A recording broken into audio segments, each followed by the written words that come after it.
Emily Dickinson said, truth is so rare that it's delightful to tell it.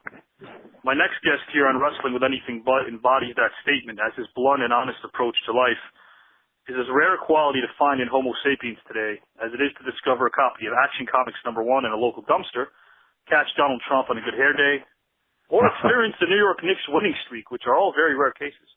I'd like to welcome eminent WWE Hall of Famer Stevie Way. Welcome. What's going on, guys? To tell you, to me, congratulations is a word that, I don't know, it places restrictions on the meaning of being happy for somebody. I want you to let you know that you, being recently announced as a WWE Hall of Famer, lends itself, it's just the overall ingredients that comprises the recipe. It makes up just a portion of it as, to me, you're a Hall of Fame human being, first and foremost. Hey, I appreciate that, man. I really do. As the title indicates, it's Wrestling with Anything But I do have to bring something up. The last time you were on this podcast, I asked you in a few words, as possible, to describe what you see in your future. And your answer was Hall of Fame. Oh, was it? I don't remember that. It was actually Hall of Fame. I was going to ask you, how long ago did you know? Who broke it to you? All the usual questions I'm sure you're being asked or are going to be asked.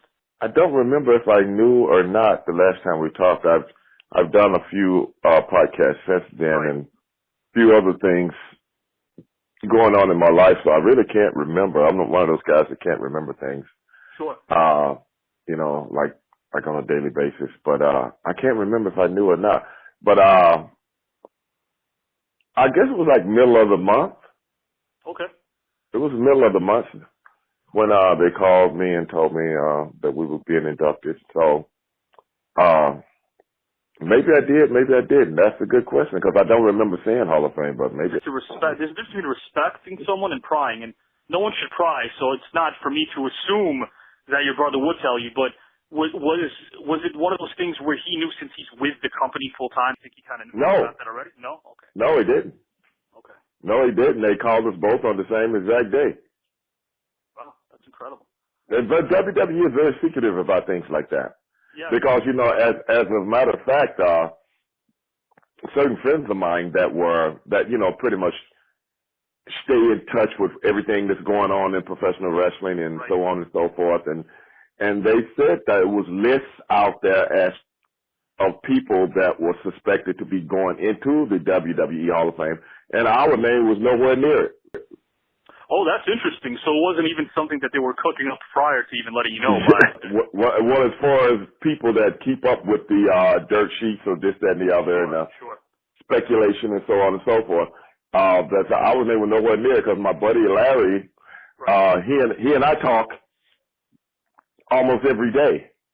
Right. We talk almost every day about different things because he's one of the guys helping me with my social media brand and helping me put the podcast back together, so on and so forth. But we always going over different strategies and stuff like that. And he was like, he's one of the guys that I'm talking about. He's one of those kind of guys that's into everything wrestling. And he was like, man, I had no idea. He was like, I had no idea. Because I didn't let him, even when I found out, I didn't tell him, But he said, I knew something was up. He said, I had a feeling, I just didn't know what, because certain things I would ask you, you wouldn't answer. You would say, you would talk around the question and give me a roundabout answer. And he said, but he put it together, right. Right. I mean, I don't know if you would agree with me on this or not, but in terms of my own opinion, you were in the ring and you've done this for years, so you have a much, much more concise opinion than mine. But to me, I think it's when fans complain about the secretive nature, I feel like it's kind of a catch-22, and they really shouldn't complain, only because of the fact that when you go to a magic show or you go to a circus, the point is to get surprised. That's why you're paying your money. So therefore, when you're not surprised, it's like, to me, fans, it's a situation now where they can't be content with what they're getting. When they are surprised, they'll bitch. When they're not surprised, they'll bitch. And I think they should just enjoy the moment of being surprised. Whether it's something they prefer or not, that's a different topic. But pro wrestling, its trump card is, no pun intended, but pro wrestling's trump card is the element of surprise, right? I mean, do you agree? I agree with you 100%, man. And it's almost like going to a movie, right? And then you're criticizing. It's one thing to criticize a movie, whether it was a good movie, a bad movie, or a mediocre movie, so on. So so forth. But for you to critique how they put this movie together and you're not qualified to do it, then go write your own movie. That's a really Go good put point. your own movie together. Go put your own movie together. Since it's that, I'm like you. Wait for it. That's the whole essence. That's the whole essence of it.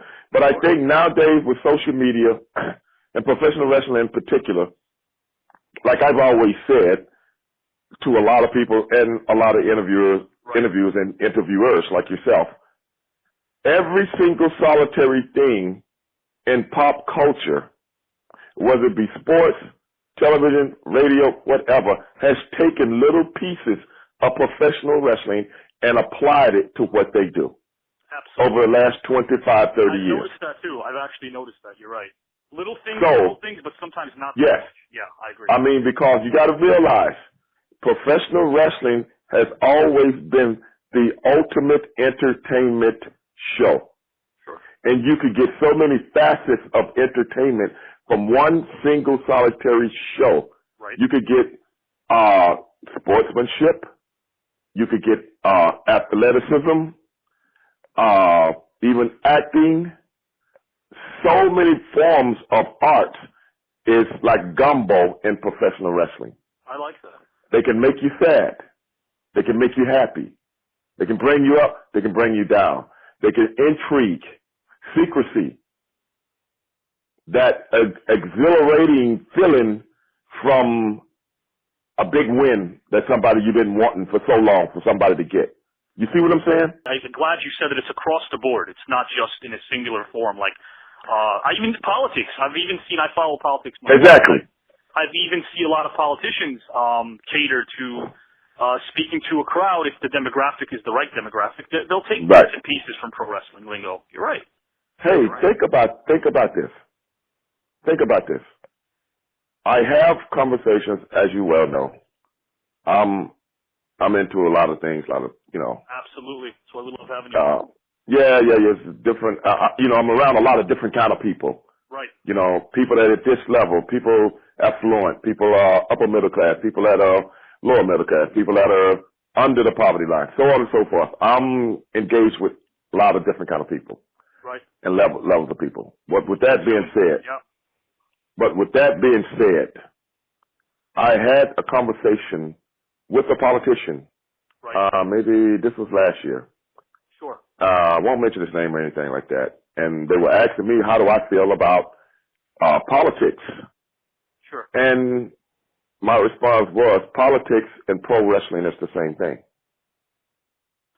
And they started laughing. Yeah, I want you to elaborate on that. Go ahead. Yeah, they started laughing. Okay. And I was like, firstly, when I look at the media, when I look at the news, I'm looking at pro wrestling as far as I'm concerned. I'm looking at the Mean Gene Oaklands and the Tony Schiavones of the world that are masquerading as news people. Oh, wow. In essence, you're just a voice that somebody's written down and told you to say. Sure. Now, as I'm saying all this, I'm not being disrespectful. I'm not trying to be. No. I'm just looking. This is in the world of which my eyes look at the news like this. Sure. So now let's get to politics. Right. Everything about politics has to be put out there from the news. I said, now, when it comes to Donald Trump, when it comes to our president, Donald Trump ran for president before. He didn't even get out the blocks. 2012, okay? Right. He didn't get off. Right.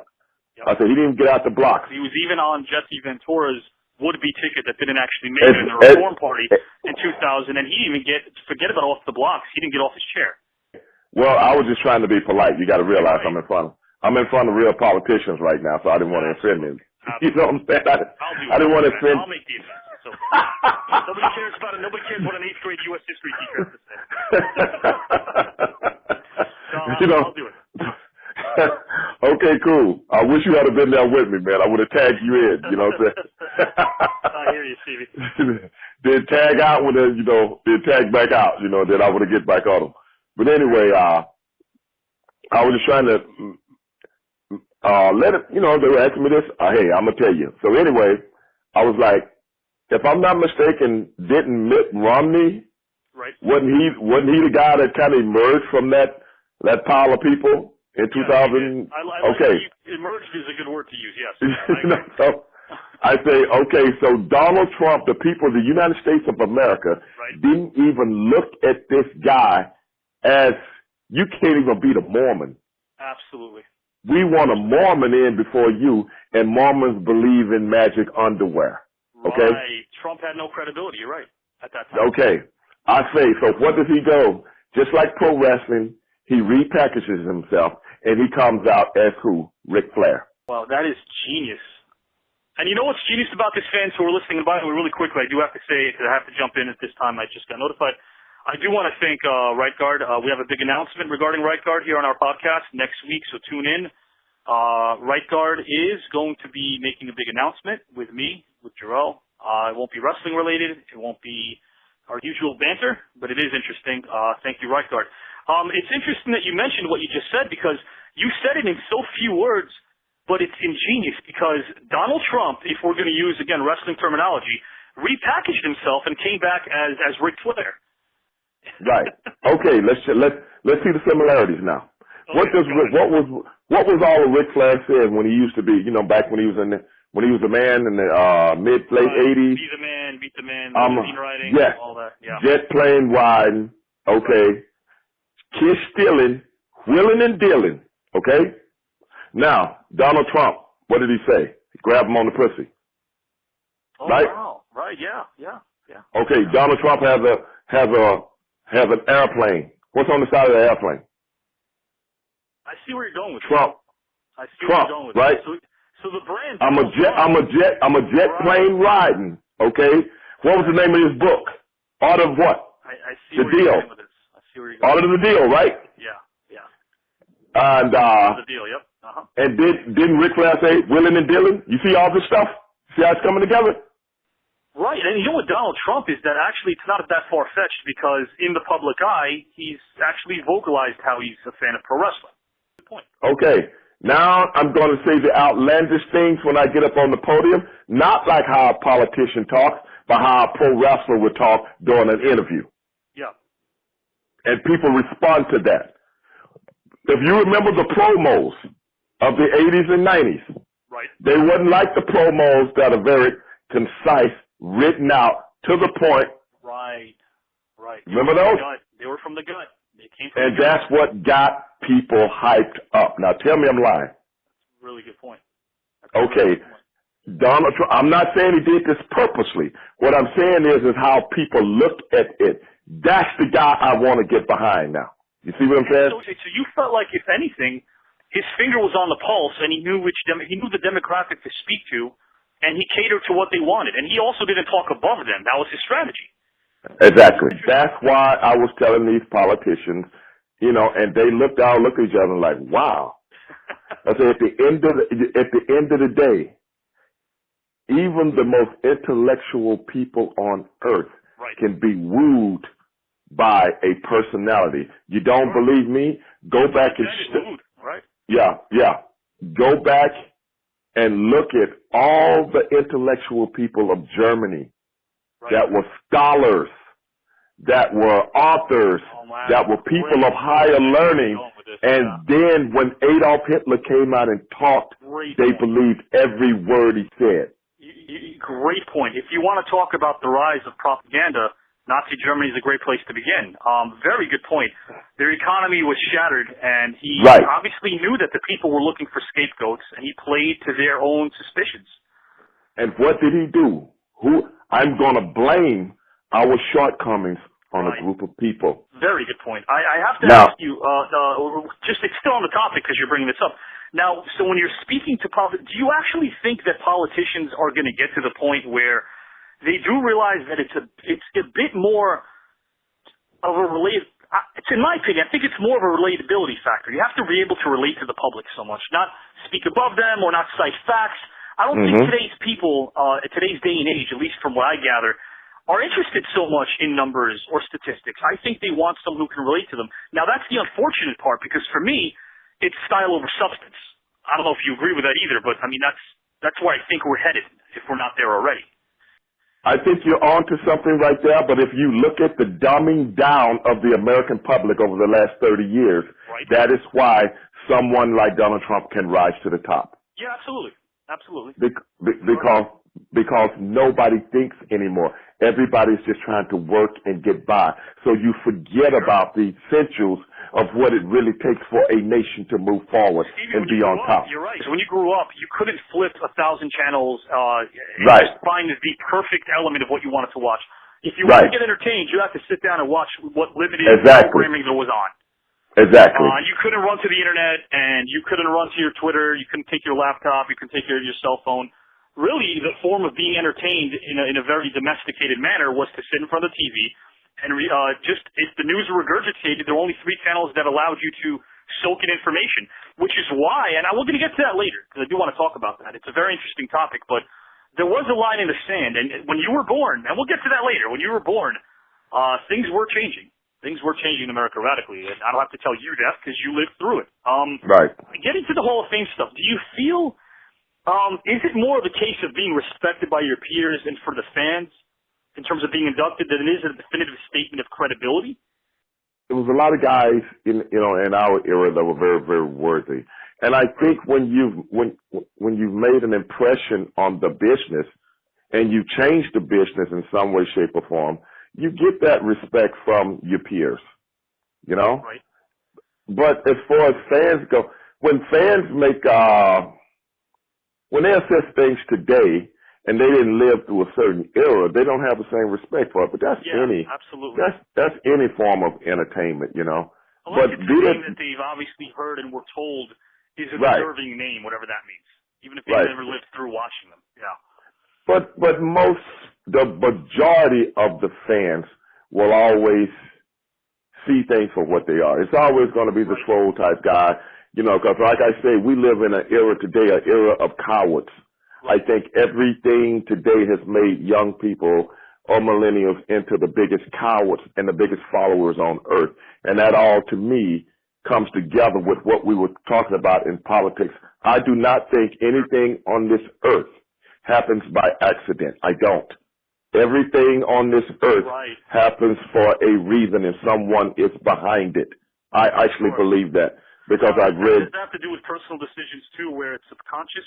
If you think you made a mistake, it was really on a subconscious level that you did it.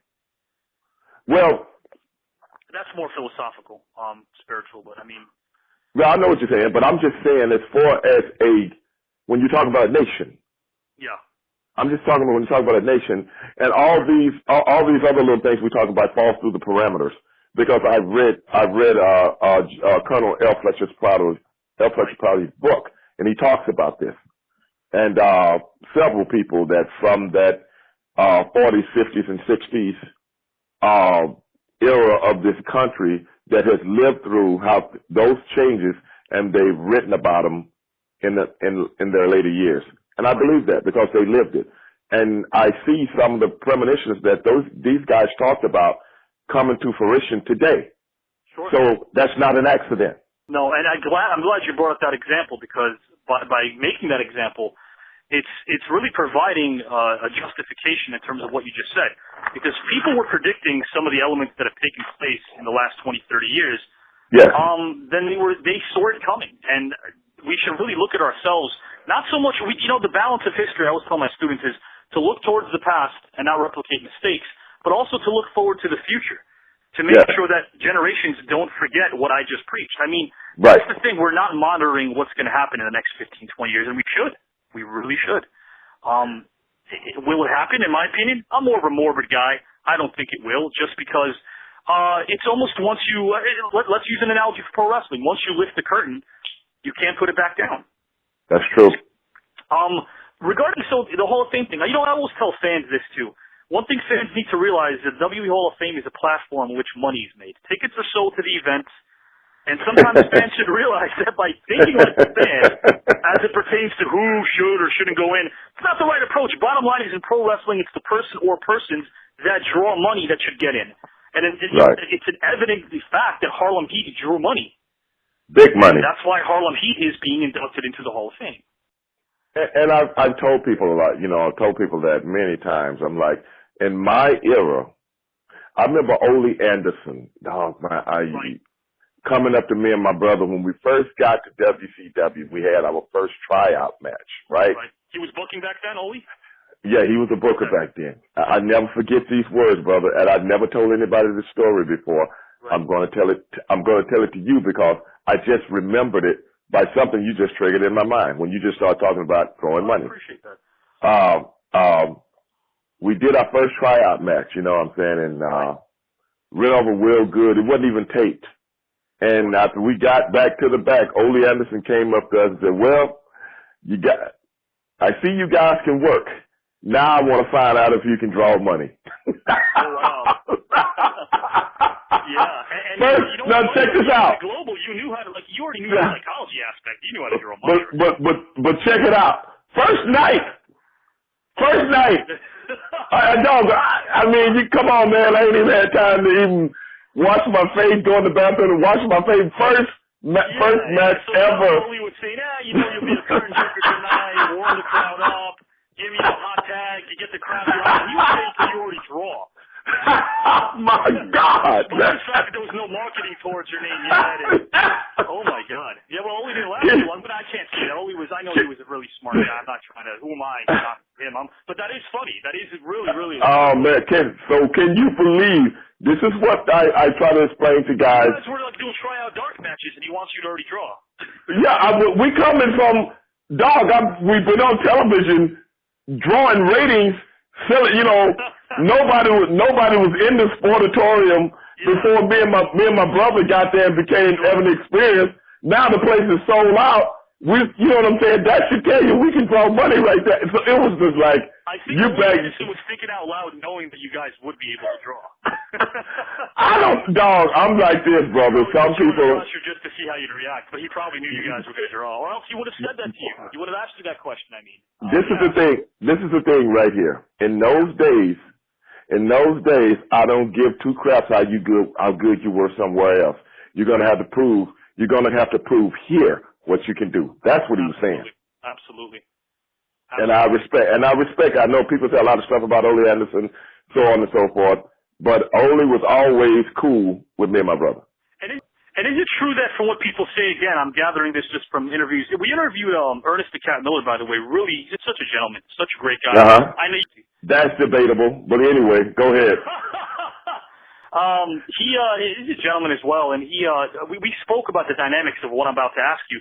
Now, he wasn't around for the Ole days, but from what I gather, Ole Anderson was a what you see is what you get kind of a guy. Is that accurate? Yeah.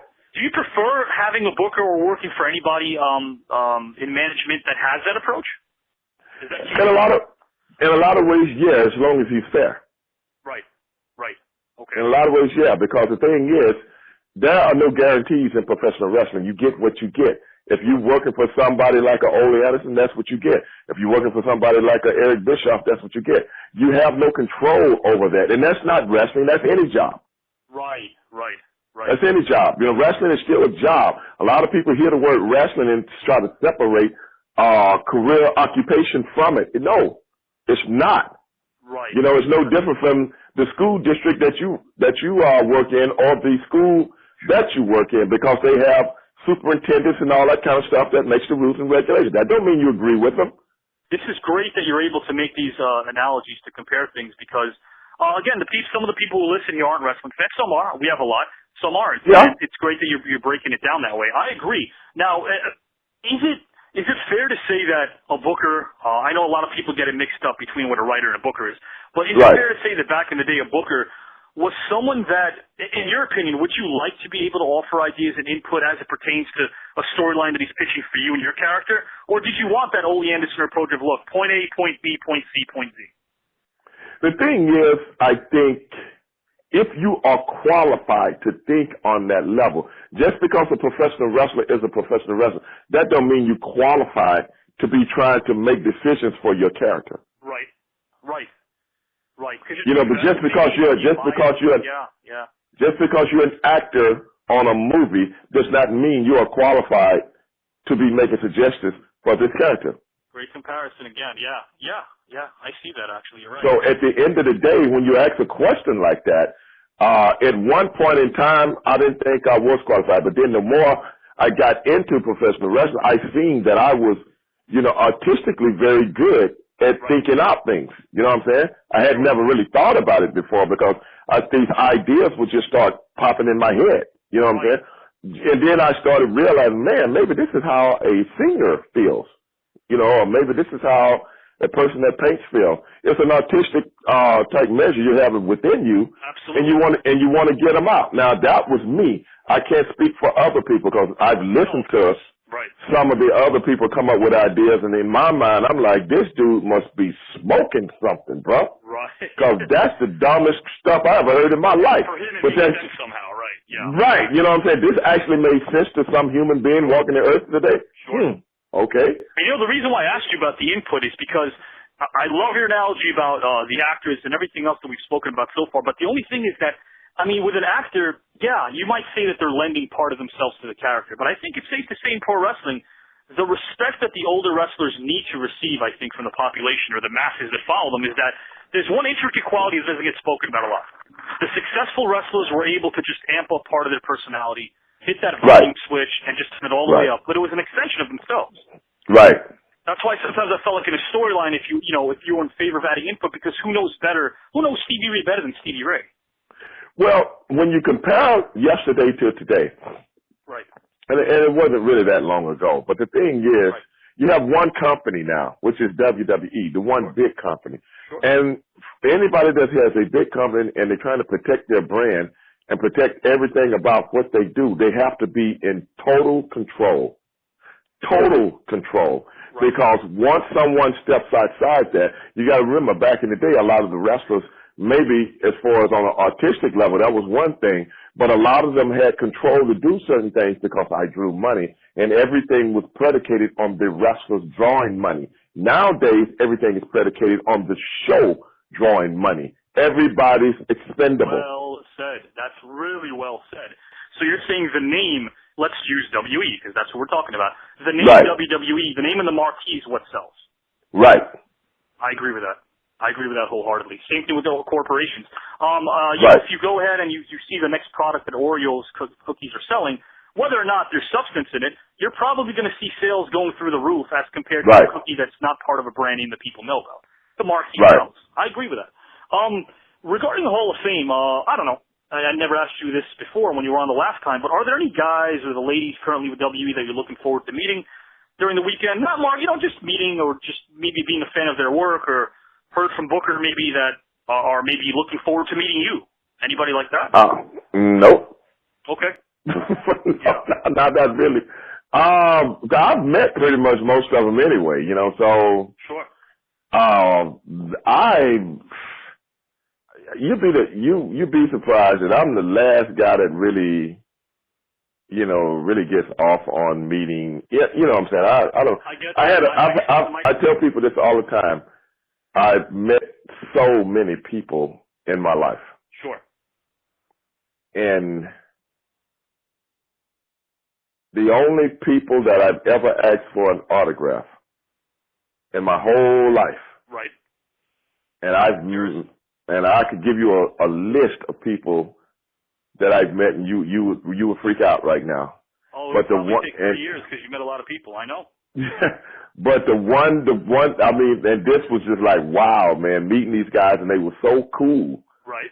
So cool was the Temptations. Oh, wow. See, that's, and when did that happen that you actually, when you this is, me and Ahmed Johnson, Tony Norris, we used to have a security company together. Right. Okay? And one of our contracts was a place here in Houston called the Arena Theaters, where a lot of different comedians, singers, so on and so would come to perform. And the Temptations were here this night. And they were just super cool guys, man, just super cool. And I'm like enthralled by the Temptations because I grew up listening to these guys, you know what I'm saying? And you know all their songs, you know what I'm saying? And it's like, man, the Temptations are right here in front of me, and they messing with me like, like they messing with me. They were just on all me and Tony, how big we were. So I was like, oh man, look, man, this had to be around 88. Right. 88, Wow. 89, something like that. 88, maybe. Yeah. And you were thinking of Get Ready. You were thinking of My Girl, Ain't Too Proud to Be. Oh man, Wow. These guys went out there and tore it up, man. They went out there and tore it up, and then My Imagination is my favorite song of theirs. Do you have a favorite song? Temptations? You never believe this, man. Probably Ball of Confusion, because it really talks about, if you listen to the words in that song, yeah, the lyrics in that song, yep. Yeah, the lyrics, they still apply today. If anyone's interested, Sky's the Limit, I believe, was the actual CD that came out that had Ball of Confusion in it. Great lyrics, and they're meaningful. They actually mean a lot of things. Oh my! What my thing was this though? What kind of writers in those days? Oh my God! Yeah. I mean, think about this now. This is the late '60s. And you know what's funny? They actually did something that I'm really proud of that I think society doesn't do today because there's too many distractions. But they were able to inhale all the controversy around them, all the artists were, and really put pen to paper and use that creativity because there was so much going on in the world at that time. Is that crazy? It is. Papa Rolling Stone is another one that I felt had double meanings to it if you listen to the lyrics. Yes, that's true.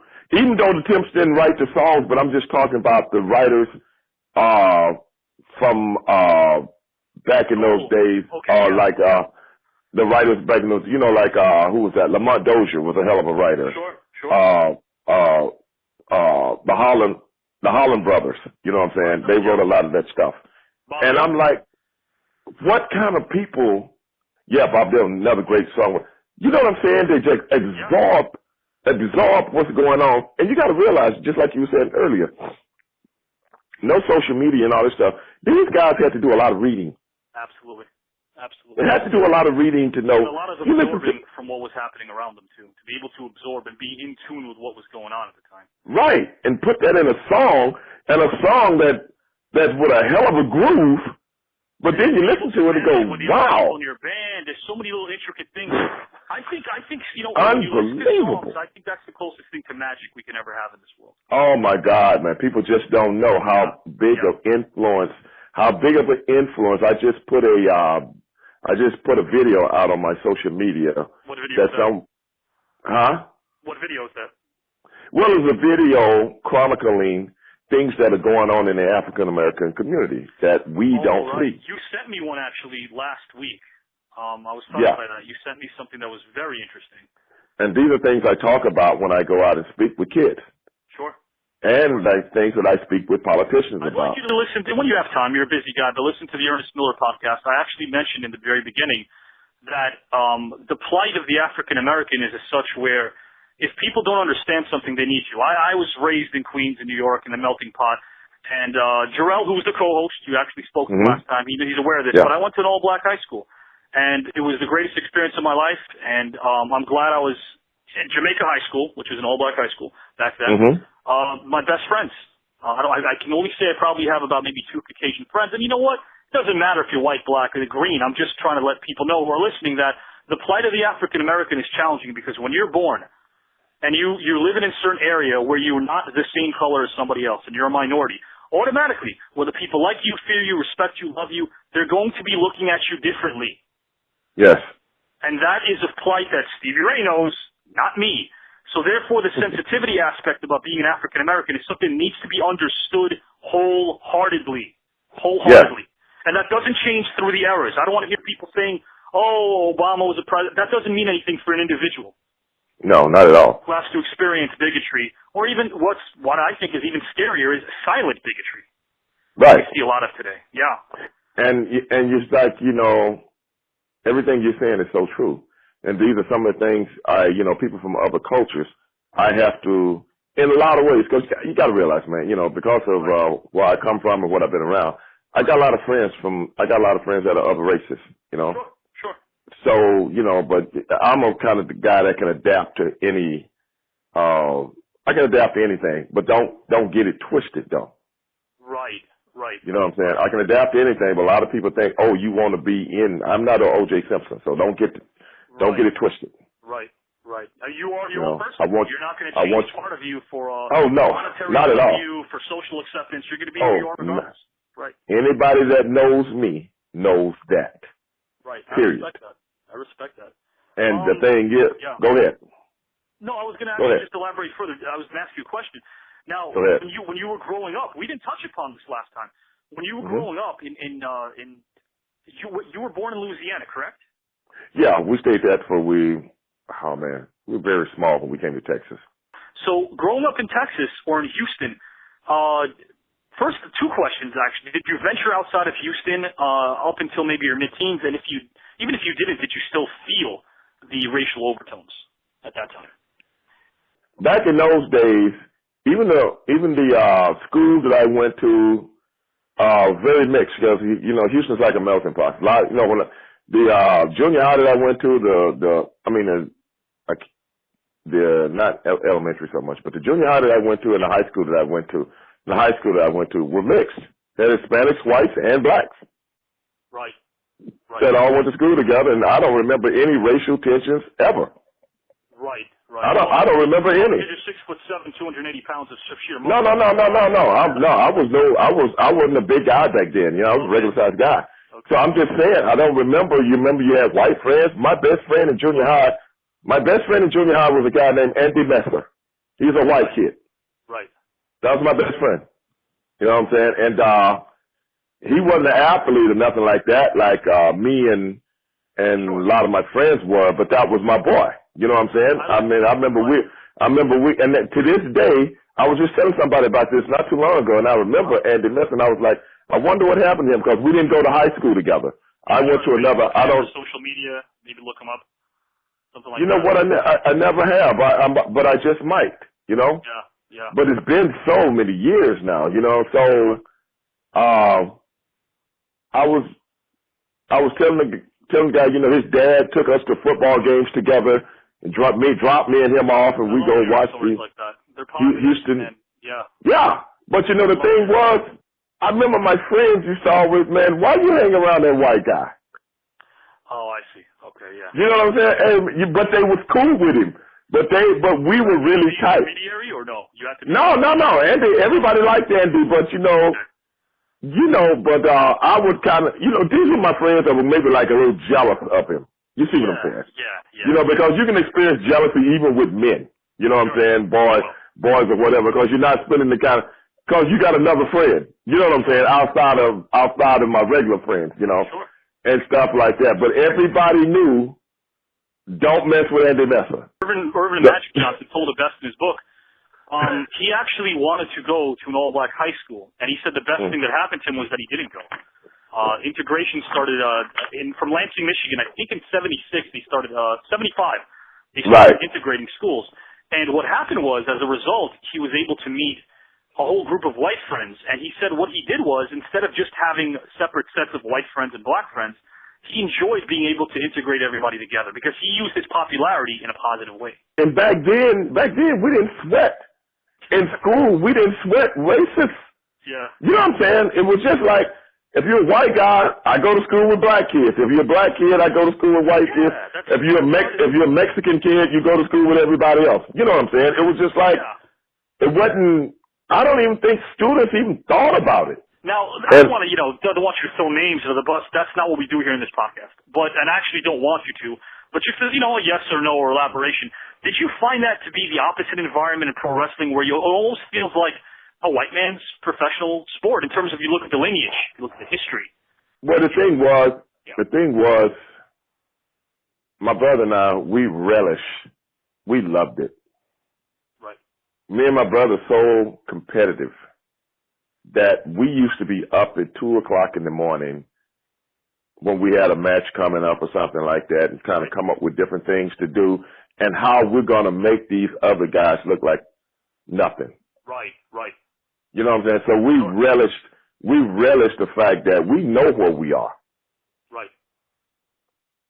Never intimidated at all, because we came up with guys. I was just telling this story the other day on one of the shows on Sirius. Me and my brother was on the show on Sirius with Mark Henry.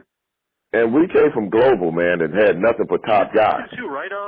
Isn't he from Texas? Yeah. He's from Sylvie, right down the road from Houston, near Beaumont. We were just telling the story because the guy asked us, going from Global to WCW. You really and truly, it wasn't a big jump other than the production and working more. Really and truly, the toughness came from Global because we had to work with top guys all the time. Absolutely. Top veterans all the time. He's one of them too. Yes. Yeah, we named them all.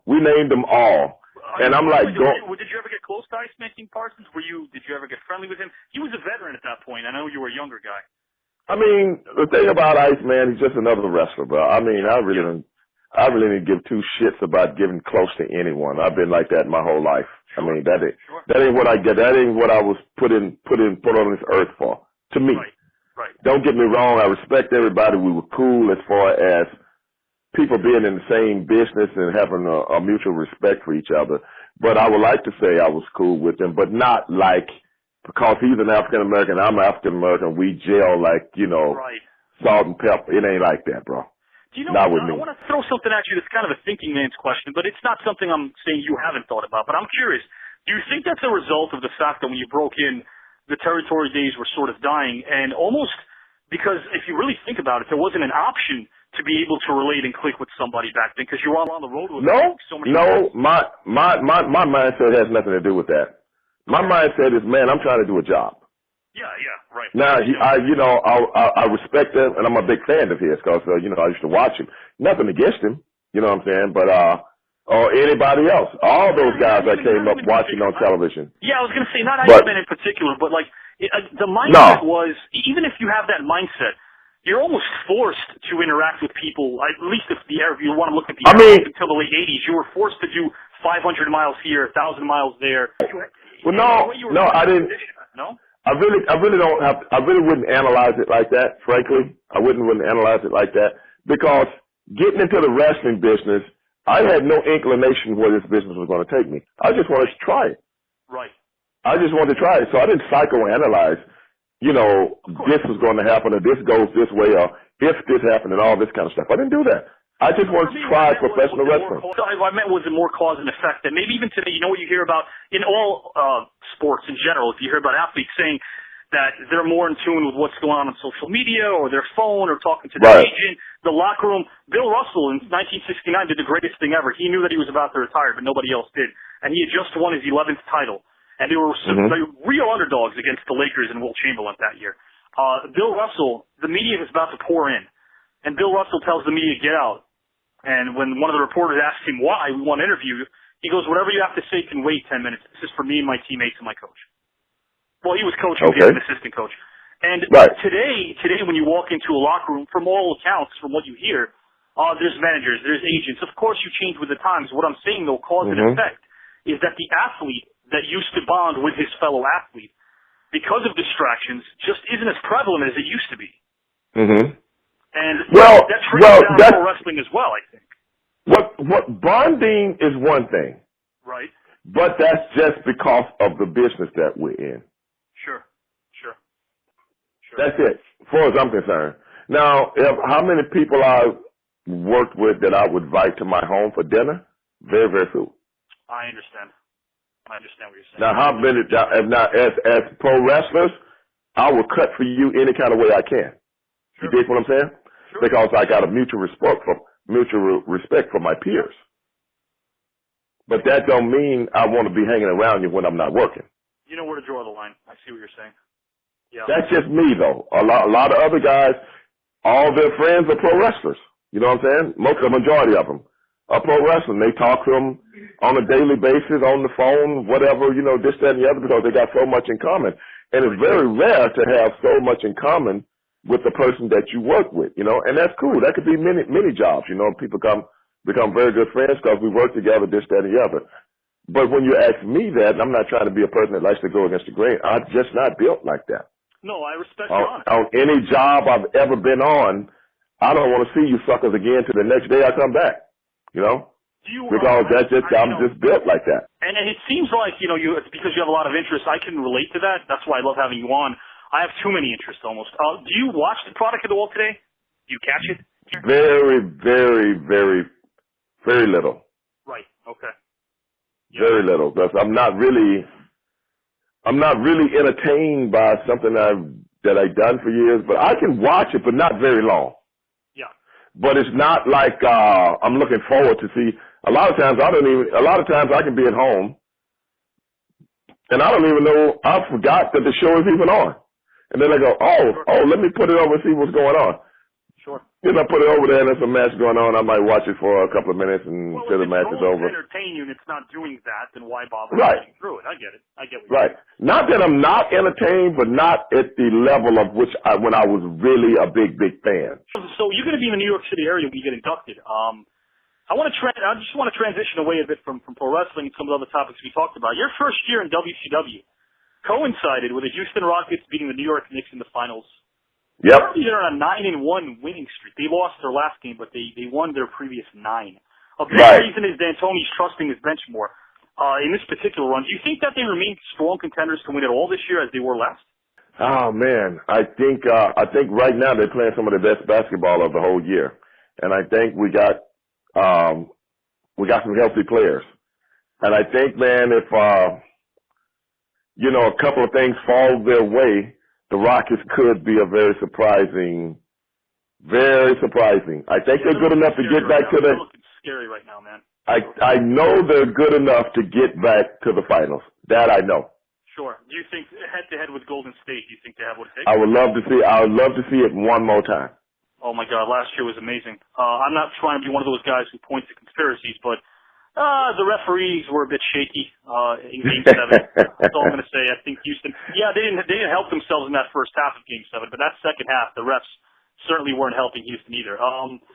If you had to pick the best Rockets team of the following, would it be the 81 team, which boasted the incredible powers of Moses Malone, who we discussed on our last podcast, as well as an aging Calvin Murphy, equally aging Rudy T, they had Robert Reed, the Whopper, Billy Pulse? Would it be the 81 The Whopper. team? The Whopper, remember him? The Whopper. Billy Pulse. Yeah, Billy Pulse. I love that guy. Tough guy, huh? He was a tough guy. How about that 86 team doesn't get enough credit, which featured an already superstar in Akeem, not Hakeem, Akeem Olajuwon. Ralph Sampson, John Lucas, Rodney McRae, Louis Lloyd, Alan Level. The 94 team that won the title with Olajuwon, Otis Thorpe, Vernon Maxwell, Kenny Smith, Robert Horry, or the following year's squad, and here's why they're my favorite. Yeah, they had a Clyde the Glide who also played for the Cougars with, Fight Slamma Jamma with Olajuwon. Right. But what the interesting thing about that 95 team was up until now, since the inception of the NBA in 1946 when it was called the BAA, no playoff team won the championship from a 6 seed other than the 95 Rockets. They were the 6 seed, Stevie, the 6 seed. Yeah, I remember that, man, because they really fell off when they got rid of, who did they get rid of? A couple of players. Otis Thorpe and the guard. Vernon Maxwell. Yes. Yeah, so the problem with Vernon Maxwell is they said he was a bit of a head case. I loved it when he was so tenacious. He really cared a lot, but he didn't play for that. He was in street clothes, but he didn't play for the 95 team. But Mad Max, when he got hot, wow. Yeah. Wow, forget it. When Mad Max got going, forget it. And the Rockets were, but I think what the Rockets had back in those days.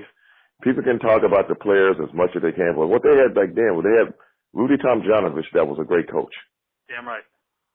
Rudy Tomjanovich knew how to put the puzzle together, knew how, to play the chess game.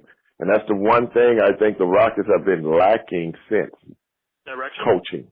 Yeah. Yes. Yeah. They haven't had that level of intellect at the coaching position since Rudy Tomjanovich left. You know who kind of reminds me of Ole Anderson in terms of NBA coaches that used to? Bill Fish. Bill Fish reminds me of an Ole Anderson type. From what I understand, Bill Fish was kind of like a hard ass. He was actually serving in the Marine Corps. He had that mentality. But was there a favorite Rockets team? I guess you had era wise. I would say the '86 team. You know why? What a team! What a team! You know why? Because I knew a lot of those guys. Oh, yeah, you personalized it. Mitchell Wiggins used to work out with me and my buddies. Me and my buddies back there. That's awesome. His kid is in the Lewis Lloyd used to work out with. You know what I'm saying? And this is before my wrestling career. You know what I'm saying? John Lucas as well. You told me. Oh yeah, John Lucas. Yeah, good friend of mine. You know, so many of those guys are from my era. You see what I'm saying? Yeah. So and to hang out with them and stuff like that back then, and I was a nobody. I wasn't Stevie Ray back then. You know what I'm saying? And man, I just never forget that. Those guys were so cool to me, and I always want to. Guy, and you coached them with things, and I'm sure they. Yeah, I used to, show them how to do exercises properly, because they would come to the gym. This was before guys had personal trainers and all this kind of stuff. Right. Right. Yeah, and me and a friend of mine who was body. Set, huh? And we were, you know what I'm saying? Hey, man, we got to get some meat on your bones, man. You know what I'm saying? Stuff like that, And it was so much fun, man, hanging out with them. It was just a different time now, man. Now a guy like that will come in the gym. He probably got 2-3 guys with him. You know what I'm saying? Like an entourage or something like that. Yes. Dog, do you know these guys came in the gym and they were like regular guys? I love that. I swear to God, hey, there go Lewis Lloyd over there. There go Mitchell Wiggins. It was just like, hey, Mitch, what's up? Just. That's it. But wait, cool guys. I have a theory for that. What entourage would follow basketball players who wore shorts that short back then? But that was the norm. Another good friend of mine is Robert Reed. And Robert Reed had been with the Rockets from, he played with Moses and Olajuwon Sampson. Right, exactly. And I'm like, everybody in the town knew this guy. And this guy would never have, he was just your everyday guy. And I think, was it a case of too soon with that team, that 86 team? I don't know, man. I think they were just stuff, but I know that there was the substance abuse. I love how there's great stories about how Lucas not only recovered, Lucas inspires kids today, which is great. Right. What happened to him? He inspires everyone. But yeah, there was that stuff going on with Lewis Lloyd and Wiggins, and then Lucas, and then unfortunately Sampson gets hurt and gets injured, and that's the team that could have been. I think that's the team. It was just the Boston Celtics was just so. Yeah, they were amazing. Come on, man. As good as the Rockets were, the Celtics was just like a machine. And they caught Bill Walton healthy that year. He gave him his last good year before he went down. You're right. Yeah. And they were just they played together. And you look at all those guys individually, not the greatest athletes in the world, but a mind would beat the greatest athlete every day of the week, bro. Sure. The smart guy. In the summer of '86, when they went to the finals, and Boston got their Sweet 16 or 16th title. Can you imagine, since you brought this up, what it would have been had that same summer when they drafted Len Bias, had he not overdosed, if he would have still oh my God, he would have extended that Boston dynasty for another 3 or 4 years. How good would Reggie Lewis have been? Reggie Lewis, he was coming into his own when he died. You're right. He was already a star. Bad luck for that team. God bless both of those guys' soul, but come on, bro. Oh, my God. Can you believe that in the span of 6 years? Golly, bro. Golly. Reggie Lewis can get that. I remember when he actually played, I was in my teens, and when he played against the Hornets in Game 1 of the 93 series, he had a heart issue, and they determined he couldn't play anymore. And unfortunately, but not to throw people under the bus again, but with ball, I guess I do that unintentionally.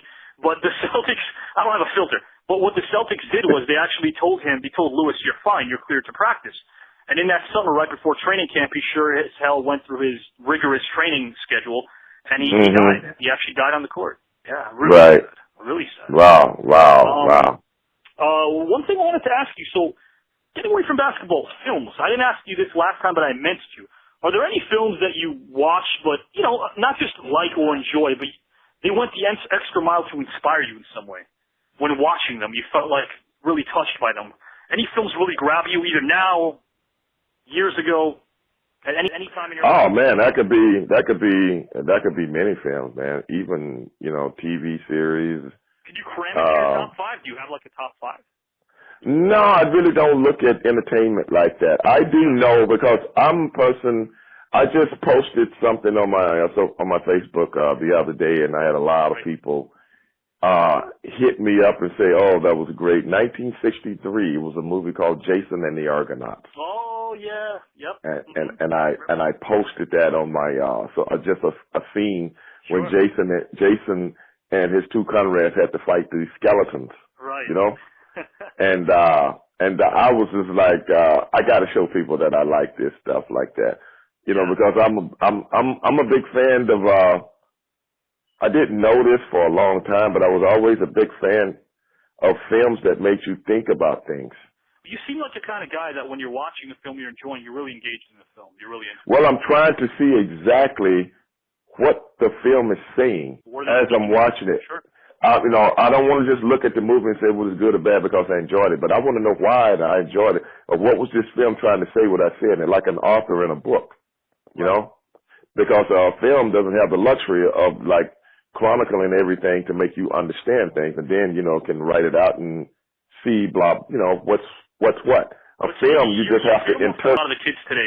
I was honestly, if you look at my age, I was at the tail end of this, but the kids, maybe about 10 or 15 years, not a full generation of 25 years, but about 10 years after I grew up, they didn't experience Saturday morning cartoons. You did, right? You grew up at the height of Saturday morning cartoons. Exactly.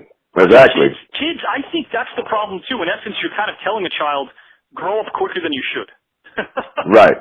I remember when my daughter was little, and I would come in her room and some of the cartoons she was watching, and I'm like, this doesn't even make sense. Yeah. You know, and my daughter was like, I don't know, 5, 6, 7. She's little, you know. Looked at you like, Dad, why you got to ruin this moment? I'm enjoying myself. Like, no, I'll tell you exactly what she said. I'll tell you exactly what she said. Yeah, what she said? Daddy, it doesn't supposed to make sense to you.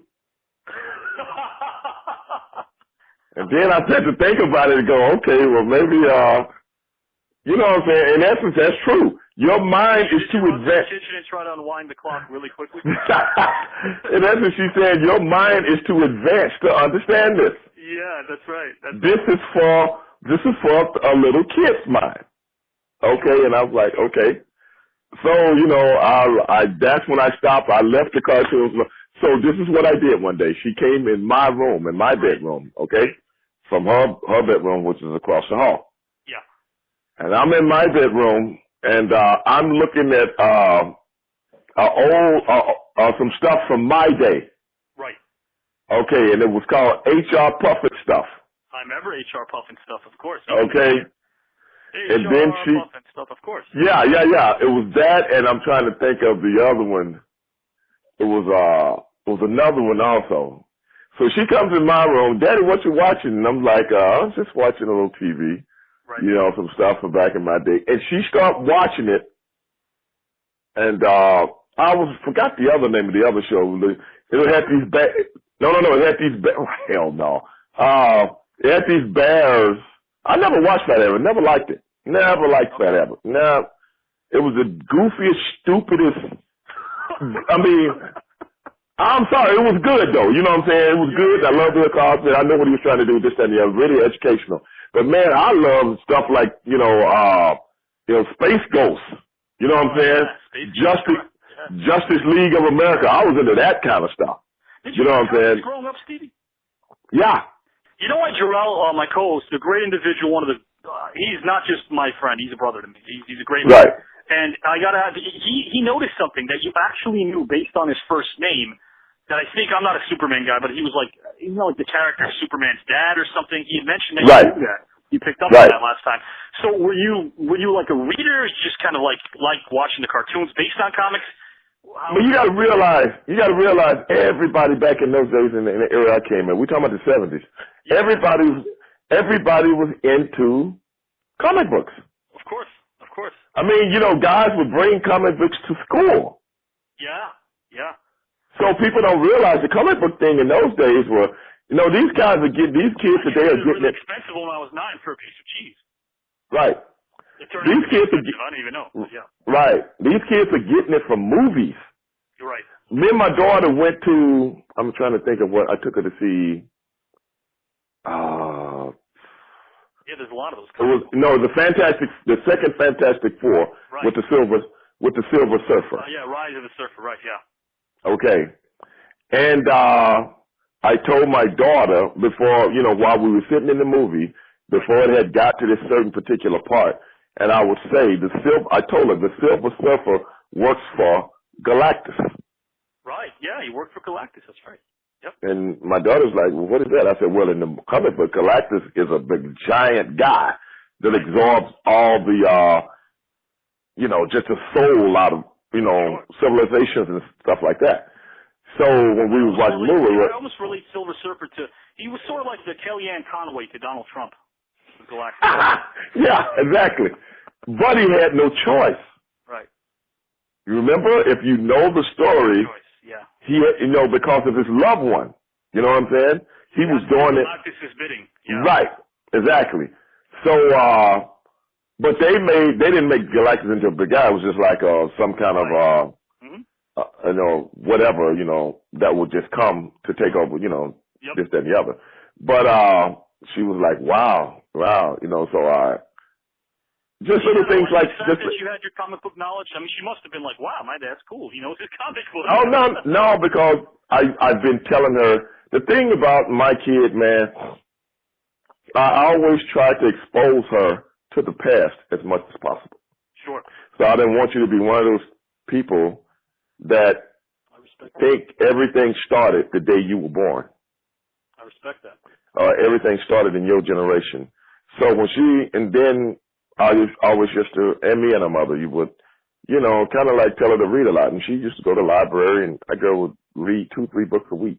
That's terrific. And then she started going in to read, a lot of African American history, because like I told her, you're not going to get it from your school. You're not going to get it from your school. So you're going to have to get it from, on your own. I said, back when I was growing up, we could take African history classes. I don't think you can do that anymore. So, things of that nature. And when we would go to the movie, I would always tell her, watch the movie, try to figure it out. Then after we would watch the movie, I'd get in the car and I would, kind of grill her on it. What do you think that movie was saying? I like that. I like that approach. Yeah. And, you know what I'm saying? You didn't just watch the movie. Try to figure out what is the movie. I'm trying to, when we went to, you remember the movie, Inside Man? Yeah, of course. Yep. Okay. And we were sitting there trying to figure that movie out, and I told my daughter, I whispered to her, and I said, this has something to do with the Nazis. Right. Just by how everything was. I respect that. I really do. When you eat food, you have to digest it, don't you? Right. Yeah. And because I was trying to figure the movie out, and I'm like, what is it about that thing? What is this guy could be holding? You went back to it, right? You know what I'm saying? I said, what could it be? What could he be hiding? But if you know anything about that era, how many people did dealings with the Nazis just for personal gain, and sold the Jews out? Cough, cough, Henry Ford. Yeah. Well, same there's a lot Henry more Ford history here in the U.S. that people don't want to talk about. And I was thinking about that, and then when they started talking about the years of the guy that owned the bank, and I was thinking, I bet you that's got something to do with the Nazis. This is a true story. He received the highest Nobel Prize that a non-Aryan could receive from Adolf Hitler. Adolf Hitler admired him. Adolf Hitler admired. He had a portrait of Henry Ford. Yes. In his office. He did. That's true. And a lot of the German, vehicles. Yes. Were Ford vehicles. Absolutely. And I was like, why don't people bring that up in the mainstream media? That Henry Ford not only. You know what it is, and I could be wrong on this. I could be way off. I have kids, so I know this too. It could be one of those things where you might look back at something you did either as a father or as a husband to your wife, and you may not want to think about it. You may not want to remember something that hurts you. And I think society in general doesn't want to look at itself as ever doing something negative. I mean, look, that could sum up the Vietnam War if you think about it. That's why for years nobody wanted to admit the intricacies that actually happened there. Well, tell me this. The FBI and J. Edgar Hoover, goes into Union Bank, that the CEO of that bank is Prescott Bush. Right. And they can make that bank stop doing dealings with the German Reich. Right. Why couldn't they do it with Henry Ford? Oh, there's a big difference. Henry Ford was an entrepreneur, but that was his cover-up. Henry Ford wasn't just an entrepreneur. And I think when people want to settle on the fact that that's just what he was, they're being a little bit naive to the situation. Henry Ford was one of the first. Yeah, I guess you're right. Henry Ford was one of the first people to contribute politically to a politician's cause. And what a lot of people don't fail to remember is that prior to Truman, when Roosevelt, he served 12 years in the White House. Right. 12 years. Roosevelt is known as a progressive thinker. He's known as someone who right. wasn't anti-anybody. Then people say, well, how come there was still an expulsion of Jews where they weren't allowed in to the states in masses during Roosevelt's regime? And the reason why was because he had to do Henry Ford's bidding. Mm. He sold his soul. He wanted another 4 years in office. It was unprecedented at the time. If you think about it, up until the 1800s, there wasn't one president that served 3 terms, but Roosevelt did. Right. And we didn't see that pop up again until the Reagan administration, where a president really had to answer corporate authority. We didn't see that again until years later. But you bring up an amazing point. I talk about this all day. Something that I want to play, it's a game called Either Or. It's kind of a fun game. We'll close this out really soon, but it's a fun game. We'll add some levity to the situation. It's a game of either or. Some of these seem outdated to our younger listeners. A wise man once said, tough shit. Google them. The world didn't begin at the dawn of the 21st century. It might end in the 21st century. But enough of the talk. Let's play either or. Whatever it means to you, either or. Jay Leno or David Letterman? Oh, Jay Leno by far. Got it. Yeah, you got a chance to work with him in WCW. No, but even before that, man, Jay Leno's a funny guy, and it like me, he's a Tonight Show more than Letterman's, right? I did. Oh yeah, Jay Leno looks like a guy that would just be a cool guy to hang around with. Plus, to me, he was funnier. Secondly, he's a car. Secondly, he's a car guy like myself. Yeah, he's got that show about his shop where he fixes stuff. Yeah, exactly. So I've always been a That's one thing I know nothing about. I know nothing about cars. I seen David Letterman at the Indy 500 years ago. Indy 500 interviewed Mario Andretti after his car had just had an accident, and Mario Andretti didn't even know what the hell this guy was talking about. Because he's from Indiana also. Yeah, Dave Letterman's from Indiana, right? Yep. Right, and what the Indy 500 is in what? Yeah, so I was like, okay, I never liked him ever since then. I was a kid. I was like, that's the same guy. That's a good, like you said, I think Jay Leno collected more. You know what it is? He actually connected with every demographic. Comedically. Yeah, he did. Speaking. Yeah, he did. Continue on, either or. Bugs Bunny or Roger Rabbit? Man, Roger Rabbit shouldn't even be in the equation. But Bugs Bunny is the ultimate rabbit, okay? There's no other rabbit other than Bugs Bunny, not Peter Rabbit, not good show. I mean, that one should be, just like taken off the list, man. There's no Bugs Bunny is the ultimate rabbit, man. I don't know what was I thinking. I'll blame Jarrell on that. Jarrell, why'd you think that? Kojak or Columbo? Now that's a good one because they were both out of. They both were out around the same time. But I'm gonna tell you, I was a Kojak guy. Kojak seemed to have everything under control. He hit it. Columbo sometimes would get a little bit like antsy or annoyed. Kojak kept everything smooth and under control all the time. I mean, who loves you, baby? Who can beat that? Who can beat that? Good point. Gatorade or Powerade? Powerade is just a knockoff, man. I mean, knockoffs are not worthy, man. Who comes up with this, man? That's just like come on, man. Gatorade. I come up with all this material. Oh, okay. Gatorade. Come on. Powerade. Man, come on. Michael Jordan or Julius Erving? I was a Julius Erving guy. Yeah. I've never been a Michael Jordan guy. I don't have any respect for that guy as a human being in a lot of ways. Took a stand politically for anything when he could have, or? No, that had nothing to do with it. For me, my thing was, I'm an African American. I give a shit about my people. Of course. And when I see young people killing each other for a sneaker, and it's not a campaign to come out and try to, talk against that, I got a problem with that, bro. That's a damn good point. Political pundits is one thing. Standing up for something is another. You don't really have to do that because it might not be in your nature. But to see people die over some sweatshop rubber that was made in some Chinese sweat factory for about $10 or $5 or $3. Wow, I remember. And people are dying. And people are dying over it, and don't nobody give a shit. I got a problem with that, man. Wow. Wow. That escaped my mind, but you're right, because I remember it now that you brought it up. Yeah, I do remember that. Wow. I completely forgot about that. That's amazing that you brought that up. That's a good point.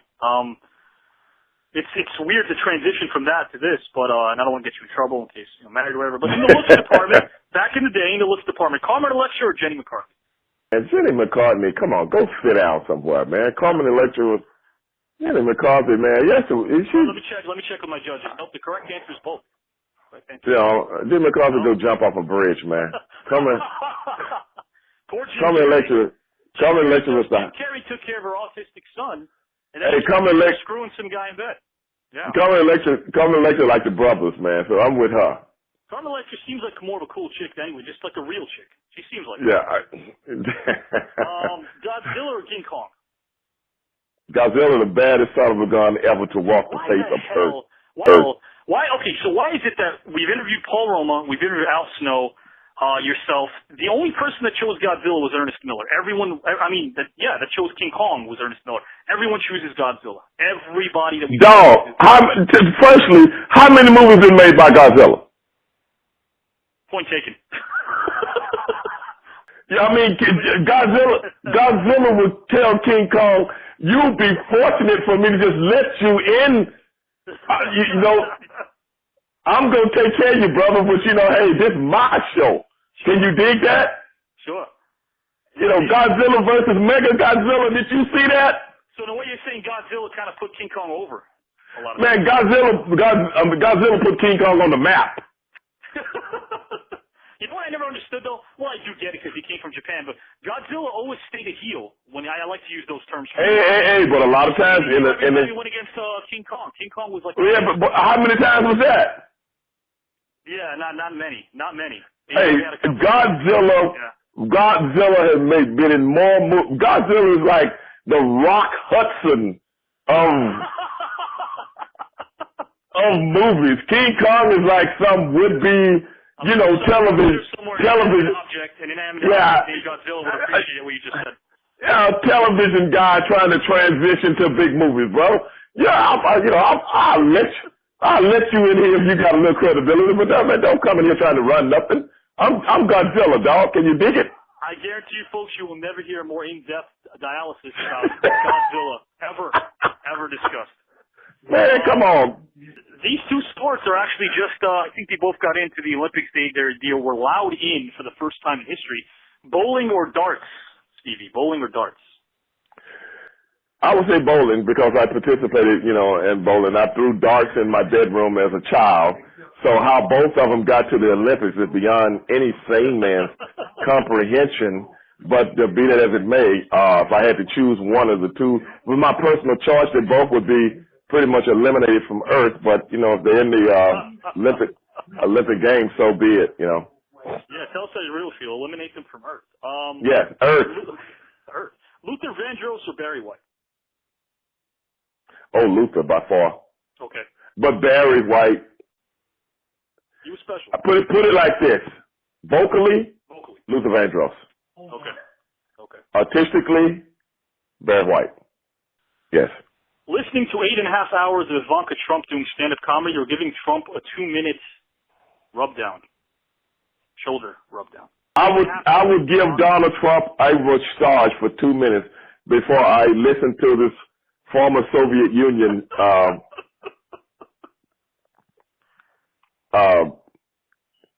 you know, I don't even have a word for it, man. A word for her. Someone leaves you know what I'm saying? speechless, which never happens because you're never speechless, and I mean that in a good way. Come on, because I wouldn't be able to understand anything. I mean, it'd be, I'd rather listen to Gorbachev, you know what I'm saying, before I listen to her for 8. I'll probably understand Gorbachev more than I understood her. Sure. I'm with you there. Jerry Seinfeld or Chris Rock? Well, based on their stand-up routine, I guess you could say. You know what? I'll be honest with you. I like both of them. They're both really I good. like them both. I really do. I was a big Jerry Seinfeld comedy guy, man, because he does comedy make you think, and I'm really into that. I agree that Jerry Seinfeld is also so seamless with words. Words are so easy for him in a way. Unbelievable. Unbelievable. Unbelievable, bro. Unbelievable.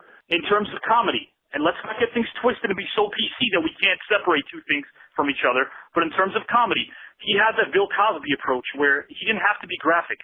He didn't have to use profanity to get his point. That's true.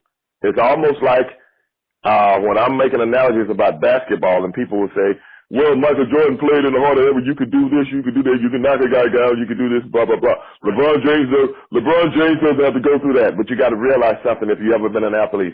It's harder to restrain yourself than it is to let yourself go. That's only something you could say. I'm glad you said it because you have that perspective. That's an interesting thing. Can you say that one more time? Because I like that, actually. It's you know what I'm saying? It's harder to restrain yourself and still play at a certain level in a game that you have to be aggressive in. It's hard to be aggressive without being aggressive. That's really interesting. I like the way you kind of pointed that out. So for anybody to think, oh, just because you can knock somebody down, that's better in order, that means you never did anything physical in your life and had to be controlled through your mind at the same time. I also think the thing with Jordan when compared to LeBron is that teammates actually wanted to play with Jordan, and he made a lot of them better. He didn't have the most star-studded cast of characters. Who is that? You mean LeBron James? No, I think Jordan made his teammates better. And here's why. Here's why I'm bringing it up. Scottie Pippen was I'm about to refute everything you say. I like that. We can honorably disagree with each other. But let me just give you my stance, and I want to hear your response afterwards. But the reason why, since I brought it up, was Michael Jordan he made a lot. I don't want to say he made chicken salad out of chicken shit. But let's be fair. John Paxson, Stacey King, an over-the-hill Bill Cartwright, Will Perdue, Scott Williams, Trent Tucker, and two rookies who came out in the same year, Scottie Pippen and Horace Grant, who he molded, and admittedly on their part, he molded into the players that they became. Now, I'm not taking anything away from Scottie P because he's one of the most underrated players of all time. But I feel like he had a lot less to work with, whereas LeBron, in a way, it's like a 180. I was talking about this with Terrell. Let me ask you one question. Let's finish with this point. LeBron James put a period on the old school days of players making people better. He actually is getting a taste of his medicine now in terms of trying to realize why it's not working. It's because he ushered in the era of the big three. And no longer does he blame himself for letting a team down. He actually blames the fact that management won't get him another star to get to where he wants to get to. Okay, firstly, those quotes that you made at the end of your comments, we don't know that. You don't know that for sure. You didn't hear him say it. These are things that people are saying through the media, and we don't even know if they're true. That's first and foremost. I have to admit that. Secondly, you left out a Hall of Fame coach. That's secondly. I feel like you left out a Hall of Fame coach. But this is your time. I can't even interrupt. Go ahead. This is your time. No. That's a yes or no answer. Did you leave out a Hall of Fame coach? No, and here's why. Okay. Here's why I didn't leave out. I didn't leave one out. I thought that Doug Collins made the team. Phil Jackson scooped them up just like he did with the Lakers. And you can't just, it's not black or white. It's shades of gray. Look, Phil Jackson's a great coach. To deal with a Dennis Rodman in Chicago, to deal with the Kobe and Shaq element the way he did. He's a great speaker, and he motivates his players like nobody else. But I feel like he always was in the right place at the right time, which I'm not taking away from him, but be that as it may, a coach that takes over someone's team and does something with them that you couldn't do shows you I'm a better coach than you. That shows you. You didn't have to pick them. I can take this group of guys that are already here, and I'm going to make them into champions. That's first and foremost. That's hard to do. Secondly, what did Michael Jordan ever do before Scottie Pippen and them got there? Nothing. He couldn't get past the Pistons, couldn't get past Boston. Right. So, and people go, well, he was and the Bucks too. Right.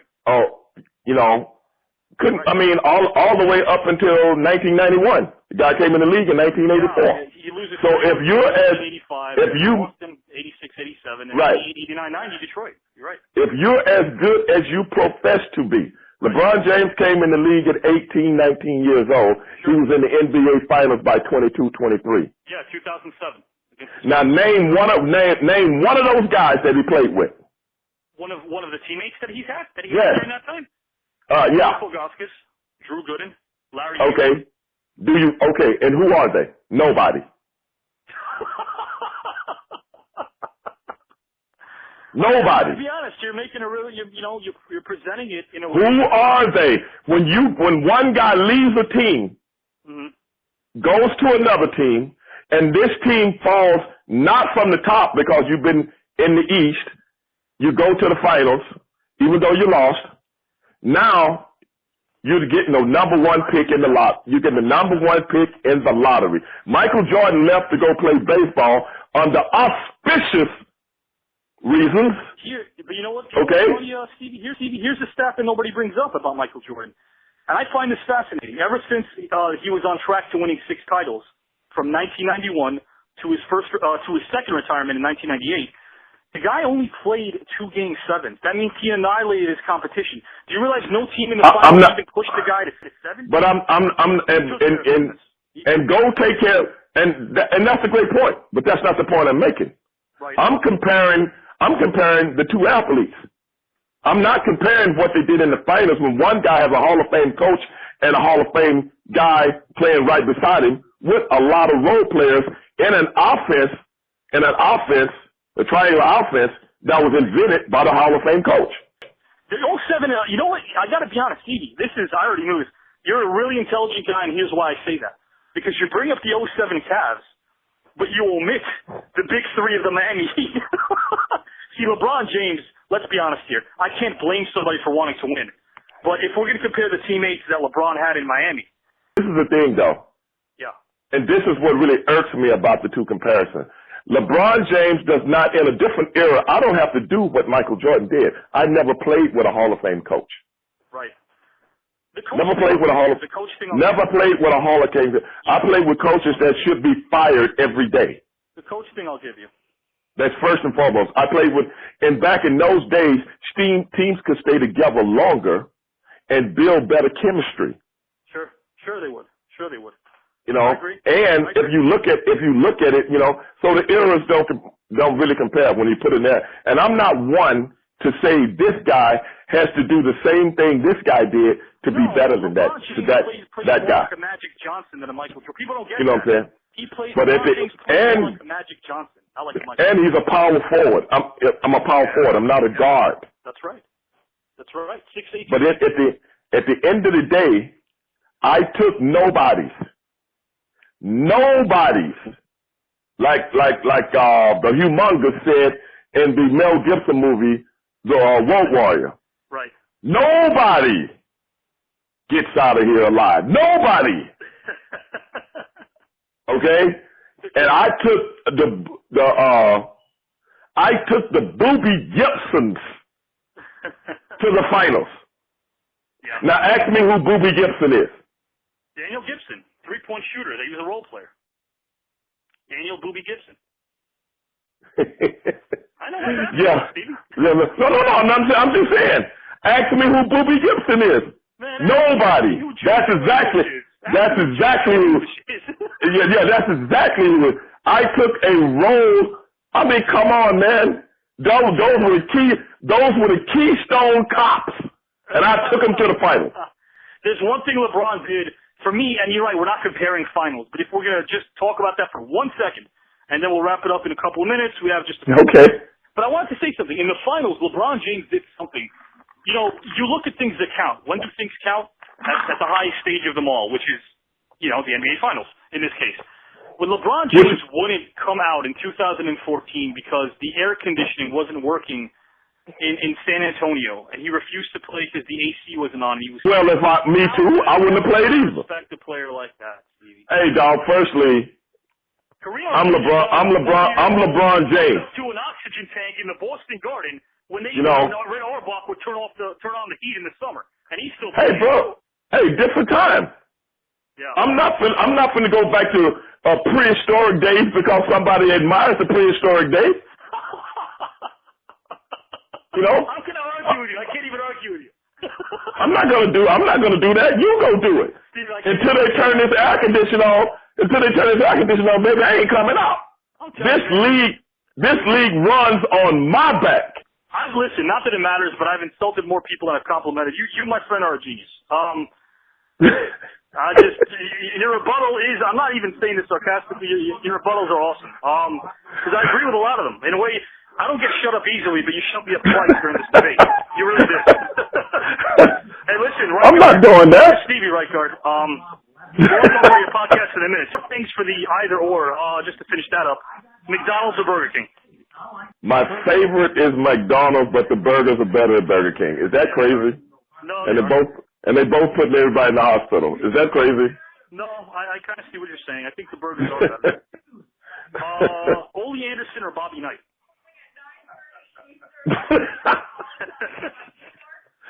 Well, because sound over there, Stevie, or no? Oh, I'm sorry, man. That was my television, man. I'm an Ole Anderson guy, bro. I mean, I'm fair. Yeah. I've heard all the racial stories about Ole Anderson. I've heard all the, behind the scenes stuff as the guys say about him and, that really don't like him and this, that, and the other. But I'm going to tell you something, man. I like Ole Anderson, man. Yeah, I know. And I know a lot of people might not agree with me and go, but I can only judge people about how they treat me, not how they talk about me behind my back or whatever. That could be anybody. And but in my respect from Ole Anderson. Yeah, man. Yeah, man. I swear. He always pushed for me and my brother, man, because maybe he saw something in us. I don't know. Yeah, he but wanted you to draw right away too. Yeah, that's a story only you know. I love that. I love that story. Only you know. And when you said something about drawing money, I remembered that. Now we got to see if you can draw money. I like that. Is that something you would actually mention in the hall, or do you think they're going to be restrictive about what you could say? No, I'm not gonna say that in the hall, but I do say it to a lot of people when I'm making analogies about today, like what we were talking about today. The wagon used to be pulled by the guys and the personalities. It's like if a certain guy didn't show up on the show, people were mad, and some people might want their money back. Some people might not show up. Absolutely. You know what I'm saying? And because they were so enthralled with that individual. So with that being said, that will never happen today because a lot of times now they don't even have to put who on the card. They just got to say, hey, WWE is in town. You see what I'm saying? Yeah, it's a big difference. Marquee. Yep, you're right. Yeah, you're right. It's a big difference, and that's just the evolution of sports and professional wrestling. But I think really change it. That's really kind of where we are now. You're right. I agree. And that's why I make arguments when people compare Jordan's era to LeBron's era. It's totally different. Certain things that went back then that people respected, people not going to even get out of bed for nowadays. You know what I'm saying? Yeah, it's just good debate, though. It's good barroom banter. It's great debate. But the thing is, some people get so involved in a certain period in time, and that's the only period and that's why I brought up the analogy about, the athletes could do this in that era, but they can't do this in this era. But that takes more discipline. Not to romanticize everything, but I think psychologically, we want to feel as individuals that we belong to the best time ever. We want Of course we do. So you look at how they changed the rules in football, and people say Tom Brady, and people say Tom Brady's the best. Could Tom Brady have participated the way he does in a Joe Montana era? That's a good point. For a person like Leonard Marshall could hit you and almost kill you, and don't nobody say nothing, like Nino Brown on New Jack City? That's a good point. That's actually a good point. Yeah, Nino Brown, great actor. When Nino Brown said $1 million a week business burned to rubble and don't nobody know nothing? Yeah, that's right. Well, did you see when Leonard Marshall for the Giants hit Joe Montana and almost killed him? Yep. And that was like, okay, better you than me. Yeah, I mean, that's a good point. I'm looking at that game with the New England Patriots against the Kansas City? Yeah. For the guy, they said that the man hit the quarterback in the face, and he didn't. He touched him on the shoulder, and they called a roughing the passer. That would have been a third down, and they would have had to punt, and they gave him the ball in 15 yards, and they scored. So for you, considering what you've seen in your time, that's probably like, wait a minute. Yeah, I see what you're saying. Yeah, it's all relative. I agree with you. It's all relative. Well, no, I'm just talking about even getting hit after you threw the ball. Yeah. If you waited a second too long and that guy got to you, that was not a roughing the passer. So in essence, what I'm saying is, I think Joe Montana could have easily played. Imagine what that guy did in the 80s, in that era. What the hell would he have been able to do when you can't even touch me? Don't even look at me. Don't even look at me too hard. Referee, he's looking at me. It's kind of like what people say. What would the Warriors have done during the handshake rule era of the NBA? The current Warriors of today. It's a very good point that you bring up. Different rules for different teams to rise on certain occasions. You're right. You're right. That's what you need to start concentrating on, brother. When you start making these analogies and trying to throw them upon people that you think they don't know, just don't do that. Don't do that. Always consider it's always a yin to the yang. No, you know what it is, Stevie? I always do, but I don't like how people just neglect. The reason why, I guess part of me also, I'm guilty to my own design of saying what I just mentioned about how I love the era I grew up in. Do I get out of that? I do.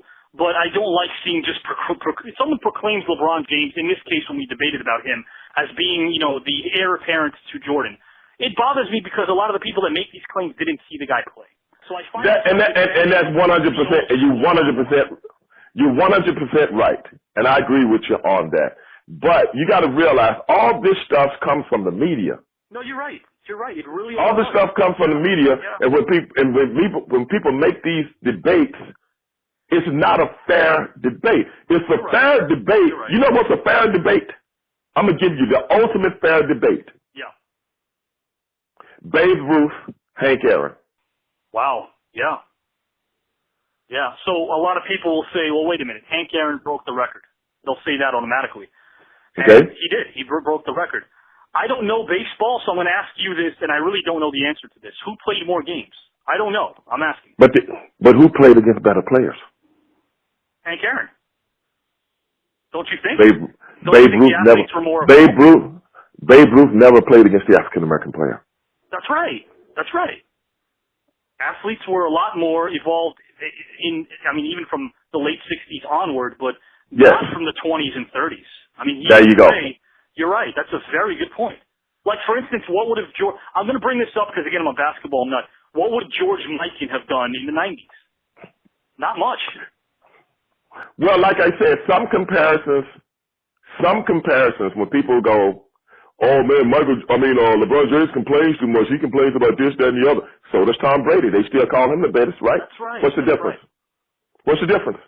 Yeah. I play in an area where nobody can even look at me too hard. So does LeBron James. Should be defined as an individual who, across all eras, would shine more so than his contemporaries. And I agree. I'm leaning toward exactly what you're saying, but I think the difference is this. When it comes to football, you could not play in the 70s and 80s and not be a semi-mobile quarterback. Yeah, that's true. That's true. Tom Brady, these rules were made for Tom Brady type guys. You're not mobile. You're not mobile. Right. We can't touch your receivers, so you can get rid of the ball quick. What did you say? No, nobody can argue with you about that because what you're stating are facts.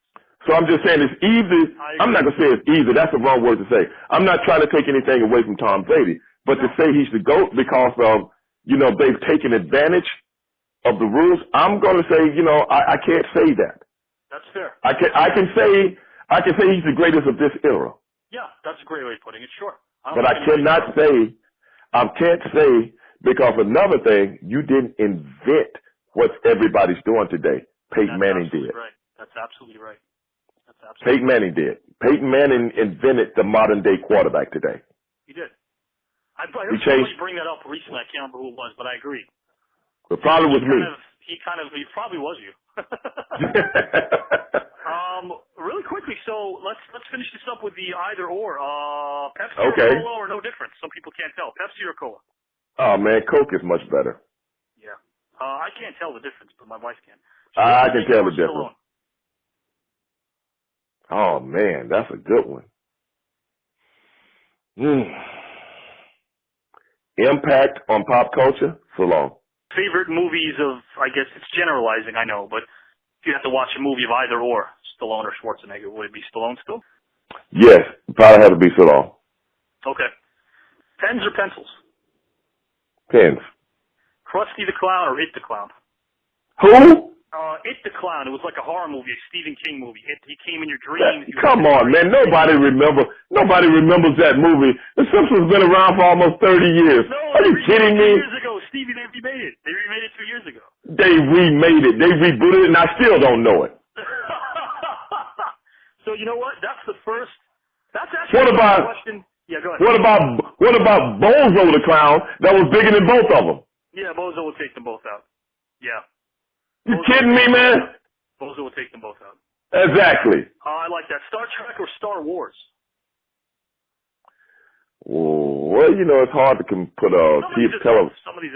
It's hard to put a television show up against a dynasty of movies, man. But I grew up on Star Trek, so it kind of led into Star Wars. Yeah, this is all about your favorites, like as far as your own personal opinion of what catered to you. You know. That's on a daily basis, I can look at Star Trek all day. Okay. Larry King or Barbara Walters? Man, I don't like neither one of them. But if I had to pick, it'd probably be Larry King. Yeah. The one thing I like. I think Barbara Walters is and you know, Larry was not one of those. No. I remember Barbara Walters. Oh, not a Barbara Walters. Neither mine. But I remember Barbara Walters interviewing. I'm trying to think of who it was. I think it was. Oh, okay. You're a journalist, right? You're a journalist. Okay. Barbara Walters. You know, that's what she got on the map. And I remember Jesse Ventura on the View one morning. Right. When he had one of his books out. I can't remember exactly which one. I think it might have been the Democrats and Republicans. Sure. Might have been that one. And Barbara Walters, and he was saying things. I think he was talking about. No, it might not have been that. I think he was talking about the JFK assassination. Right. And Barbara Walters was like, "You, how can you believe your government would do something like that?" Oh my. And I'm God. like, wait a minute. Wow. And I'm like looking at that, and I'm like, wait a minute. You're a journalist. Yeah. You are a journalist that should know all the American history, and you ask a question like that on national television, bro? That's why that show, The View, gets ridiculed a lot, because Barbara Walters, how ironic that a woman who was supposed to lend the show credibility actually did the opposite. I mean, come on, man. Yeah, I agree. Does anybody know the history of this country? Right. If I had been sitting there, oh my God, I'm not even going into what I would have said. We probably would have been censored. Really quickly, since you brought it up, I mean, in my opinion, it's very simple.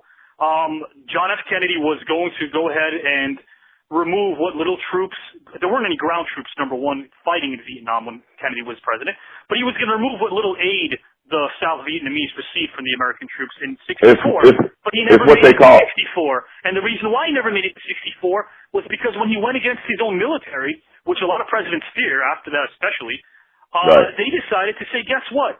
Since we have a lot invested in South Vietnam and we don't want to look like chicken shits because communism will spread through Southeast Asia like a wildfire, we're going to put a bullet in your head. That's my opinion. Right. I could be wrong. That's my opinion about that. And it sucks to hear someone like Barbara Walters, like you said, who is part of that culture, who was around interviewing big leaders. Yes. If you to say something like that, I don't want to get mad. But you know what? It gets me mad.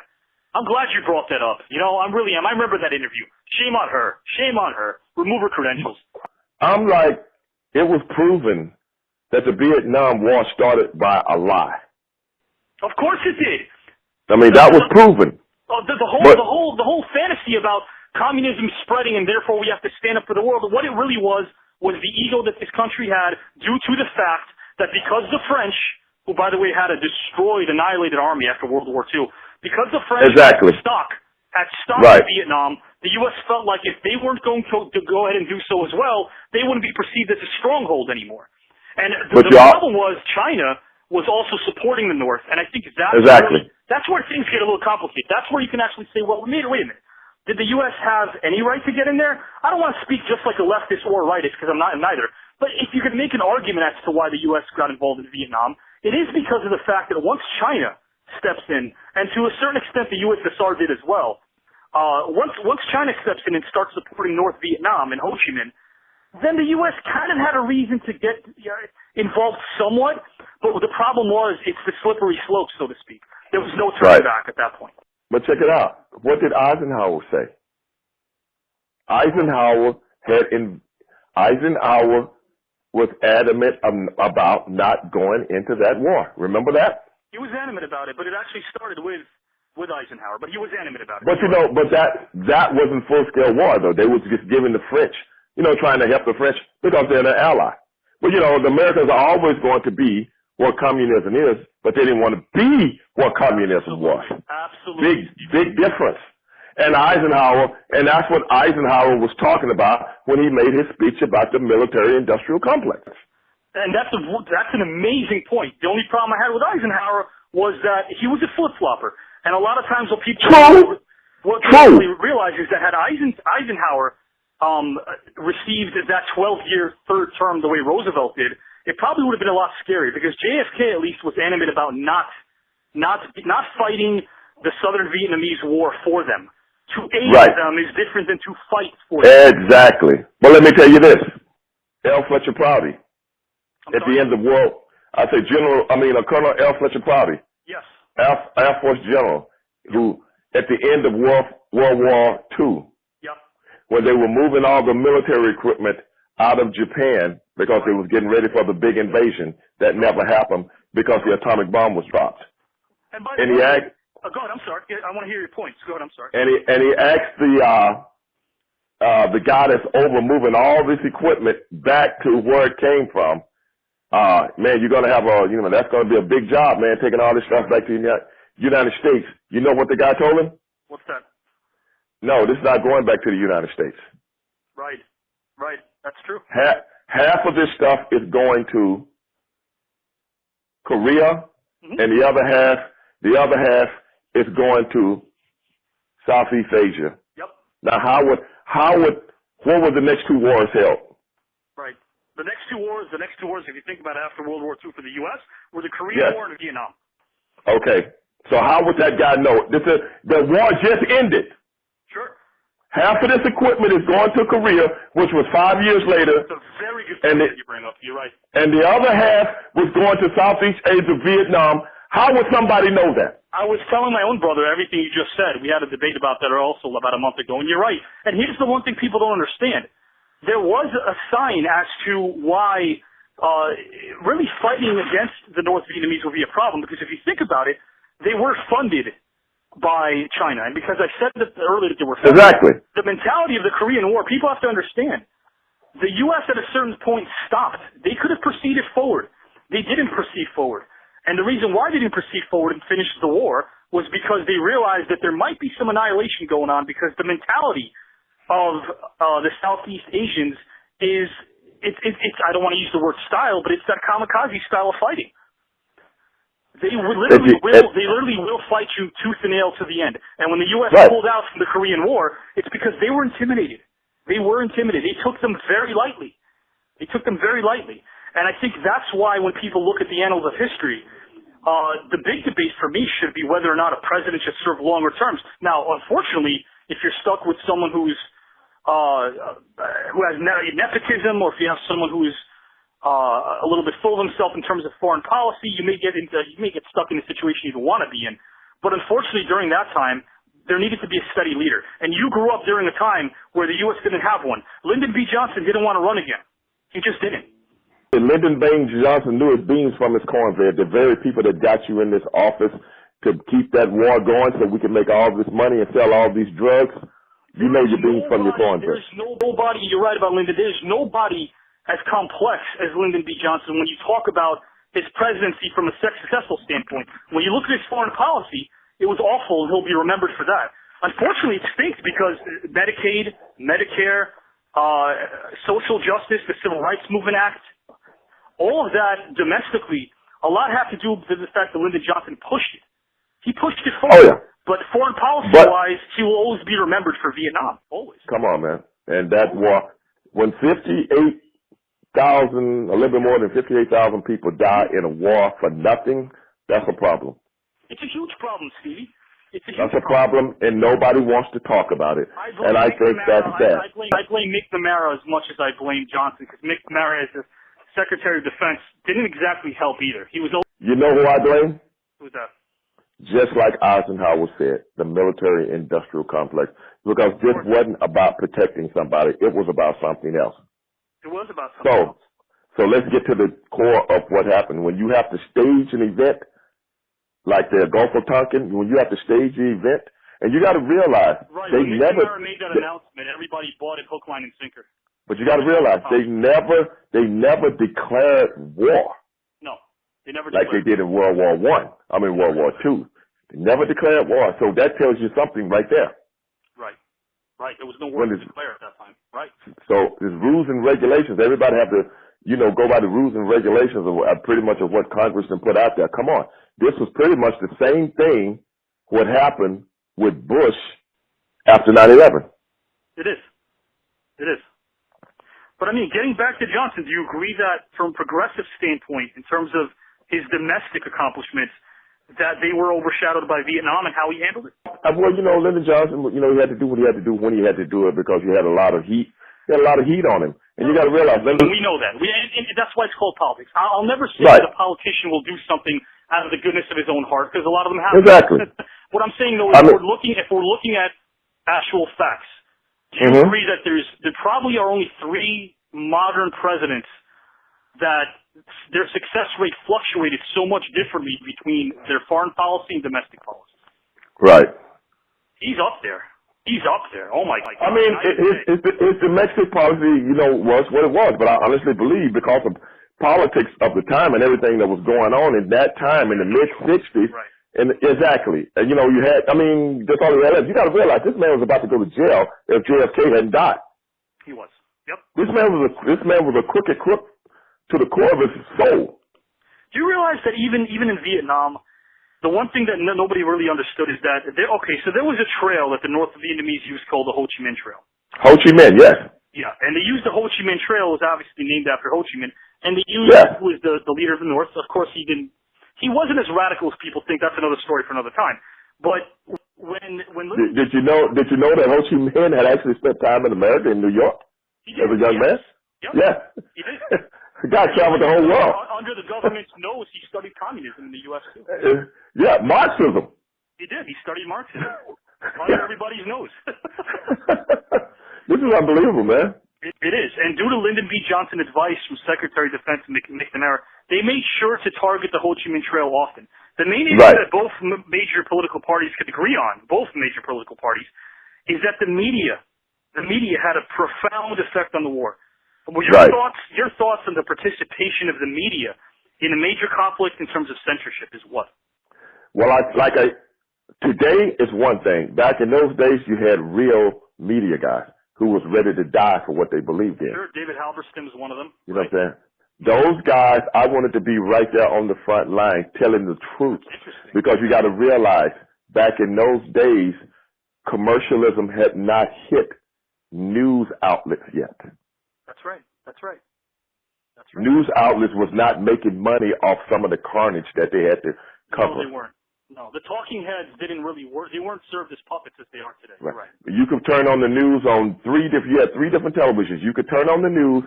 They all came on at 5 o'clock. Yep. Mm-hmm. They all came on at 5 o'clock, and each one of them, unless it was something huge that had happened, would be talking about 3 totally different things. An amazing point that you bring up. It's an amazing point. And I think that's why when people want to talk about some of the horrors of war, they need to realize that war doesn't pick its own set of horrors. They don't prioritize exactly. There's no such thing. I love the term civil war. There was nothing civil about it. Mm-hmm. There was nothing. So I always tell my students this. There's nothing civil about war. And I think because of the fact that the media, legally speaking, actually what happened was Lyndon B. Johnson got so irate at CBS, he actually called them the communist broadcast system.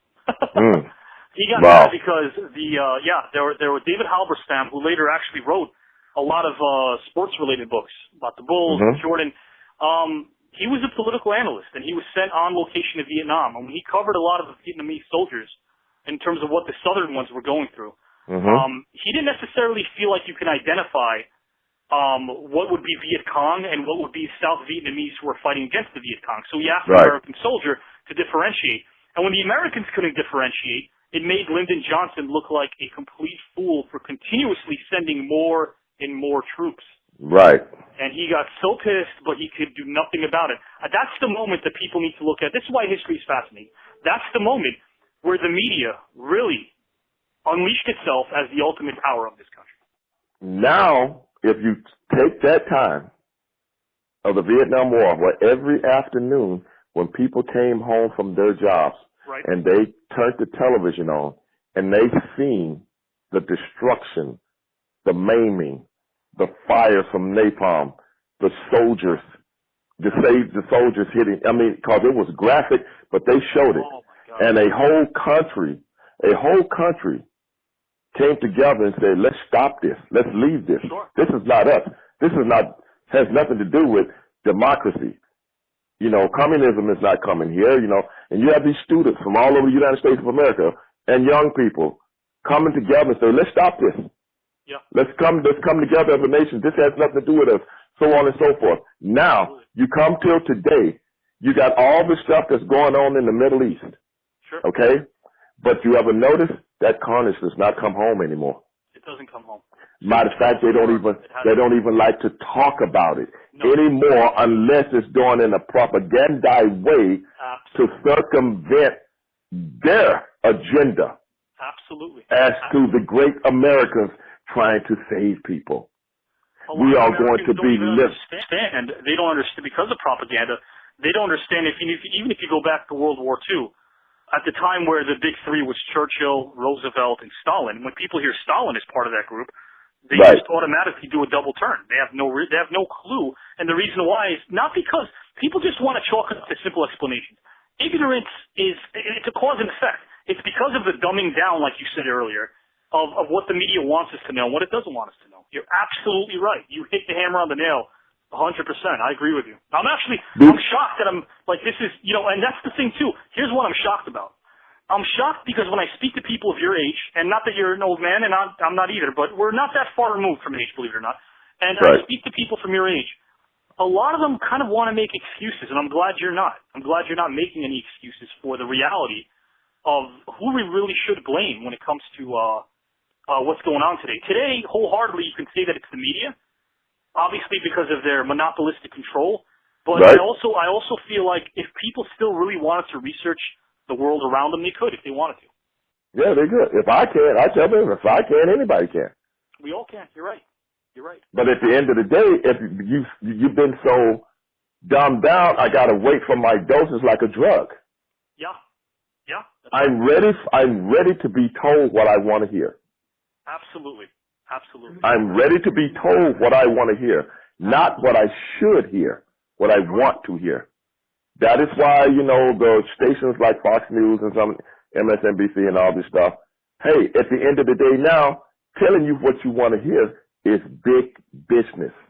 Stevie, I'd like to ask you a question. So if you were born a few years earlier, and then we'll finish up the interview, but I have to ask you this. I really do. It just came to me right now, actually, much like a lot of my questions. But if you were born a few years earlier, and you, again, pre-draft, would you have actually wanted to, but at that time, in your way of thinking, your state of mind back then, do you think you would have served? You got to realize, when you hear the draft, when I was a kid, you hear the draft, there is no debate. Yeah. There is no debate because no. What I'm saying is that's how you built.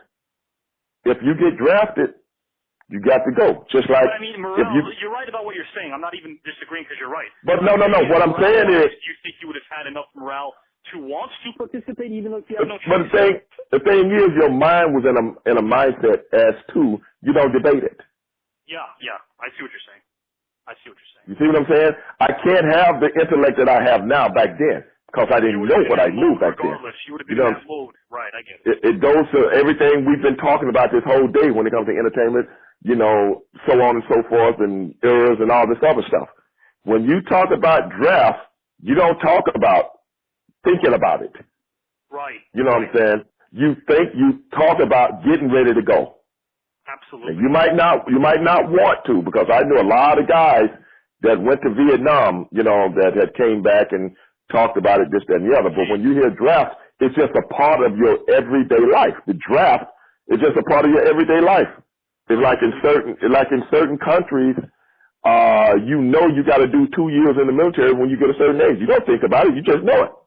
Or like a Mormon that has to go out and do pilgrimage or something for the next 2 years. You don't think about it, you just know that's just a part of your everyday life. I agree with it. Right guard, do you like that my podcast is diversified with topics, and I speak about everything? Call him Stevie, right, please, if you haven't already. Call Stevie. I find myself just enjoying every bit of this conversation. Again, that's not something I usually say, but I am. Finishing this up, just a couple more questions. I know, again, this is quite a way to transition from what we've talked about, but I guess in your turn, your words, suckers got to know. Swimming pools or beaches, Stevie? Well, beaches or what? Swimming pools. Swimming pools. Swimming pools. Probably swimming pool. Yeah. I'm not a water guy. You know, I'm not a beach guy. Yeah. Horror movies or comedies? You have to choose. Years ago, I would say comedies. Okay. Because the comedies were really comedies. Sure. Now comedies are manufactured in the ways that I don't even get anymore. So they use like the crude nudity stuff just to get a laugh. I know. Yeah, you know, it's what we call in the business a cheap pop. Yeah. That's right. You know. Chips Ahoy cookies or Oreo cookies? I grew up on Chips Ahoy.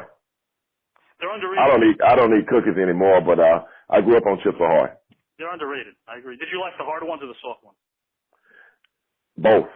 Okay. I didn't give them Cheerios. I'd say Frosted Flakes. Indian food or Mexican food? Mexican food. I'm from Texas, bro. Yeah. Stephen King or Steven Spielberg? Spielberg by far. Okay. Fruit booties or bootios? I think I remember that one, huh? I sneak him out, Steve. I sneak him out. Oh, man, that would have to be fruit booties. You know that, man. You brought that out of nowhere, too, man. That one, oh, my God. That came out. Yeah, that should have been on a T-shirt. That should have been on a T-shirt. Well, put it like, it's going. On TNT and Inside the NBA, put that on a T-shirt. I mean. Don't worry. It's going to be. It needs to be. It's going to be. It needs to be. Yeah, go ahead. I'm sorry. No, the suckers got to know, slapjack, fruit booties, all that's going to be on T-shirts when we start the podcast back. Classic, genius. If you could be an animal, what animal would it be? Probably a rhinoceros. You answered that quick. Oh yeah, rhinoceros. You don't mess with a rhinoceros, man. You know. I like that you chose that because they also don't look for trouble. They don't look for trouble. Right. But don't, in the words of when we grew up, don't start none, won't be none. There you go. Is that also, the next question is favorite animal. Would that be your favorite? Do you have a favorite animal? Dog, cat? I don't know. Oh, man, a dog, maybe a cat. I like them both. Okay. What movie can you watch a million times? Would it be Jason and the Argonauts? That's one of them. Okay. That's one of them, but let me think. Probably a movie I've watched 1,000 times will probably 1982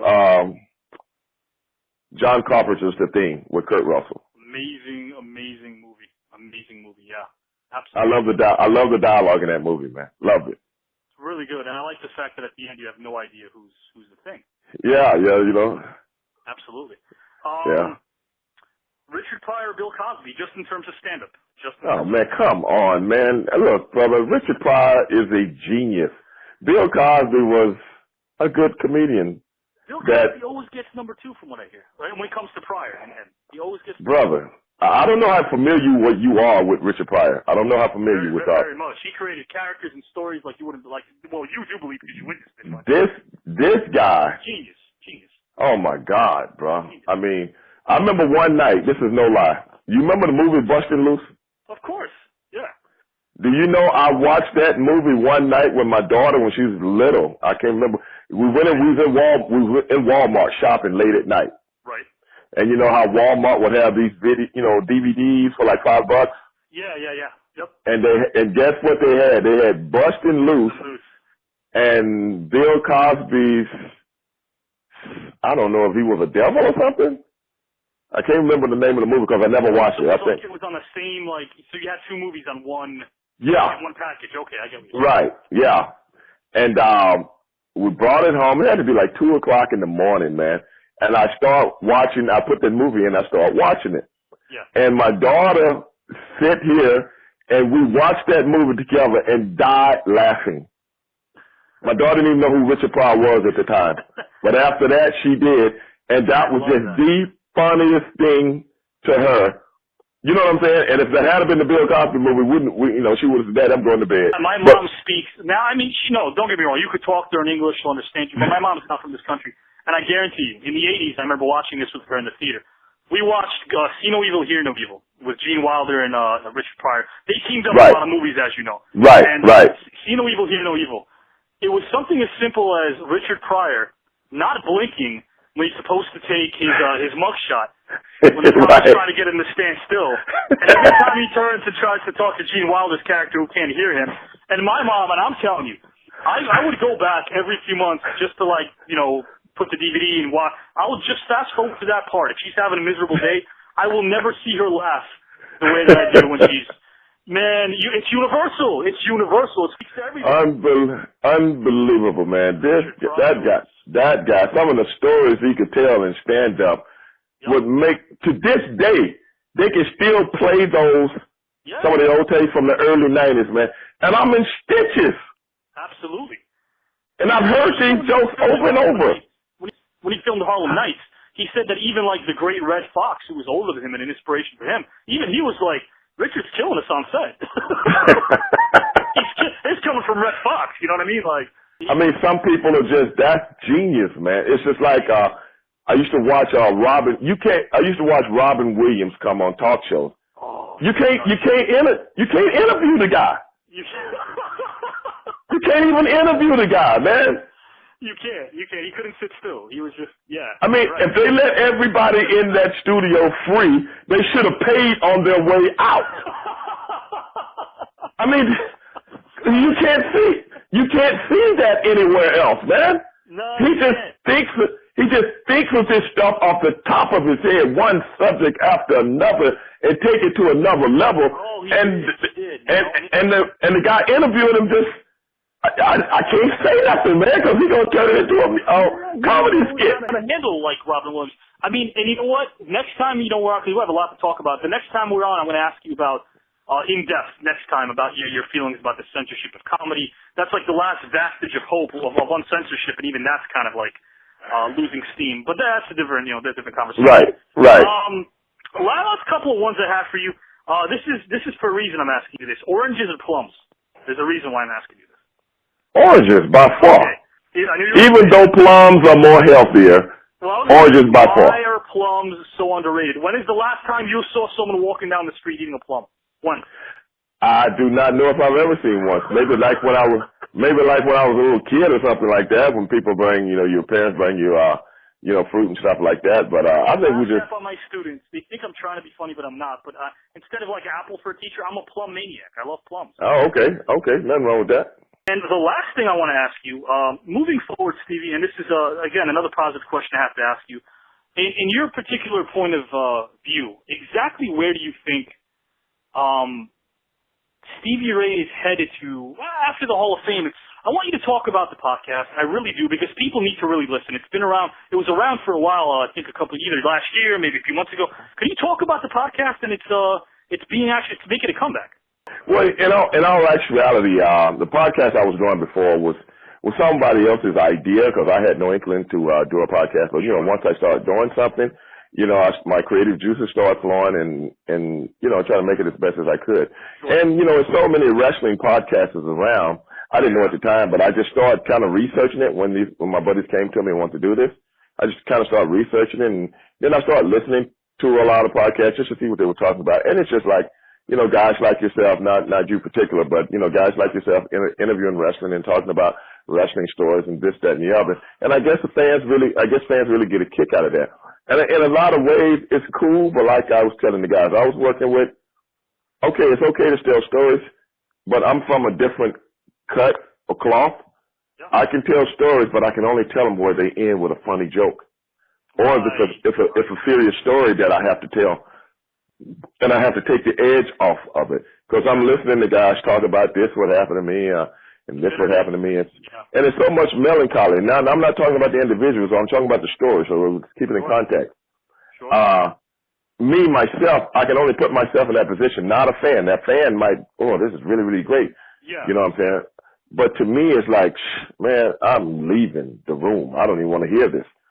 So I'm like, okay, if we go into stories So I started telling certain stories, and the fans really loved how I would tell them. Now, back in 20 years ago, these stories were very, very serious if you were there. You see what I'm saying? Right. But here it is 20 years later, I can only tell the story like, okay, if you and I were kids, 10 years old, now we're 35 years old, and you over at my house and I'm having a cookout or something like that, and I go, hey man, you remember that time you jumped over Miss So-and-so's fence and her dogs got after you? You know, you were running and screaming. I would like to hear. You know what I'm saying? That's what I would like to hear. And then and everybody would laugh about it. But at the time, we're 10-year-old kids, and you went over there to get the football or something in the dog. Well, my friend is about to get ate to death. You know what I'm saying?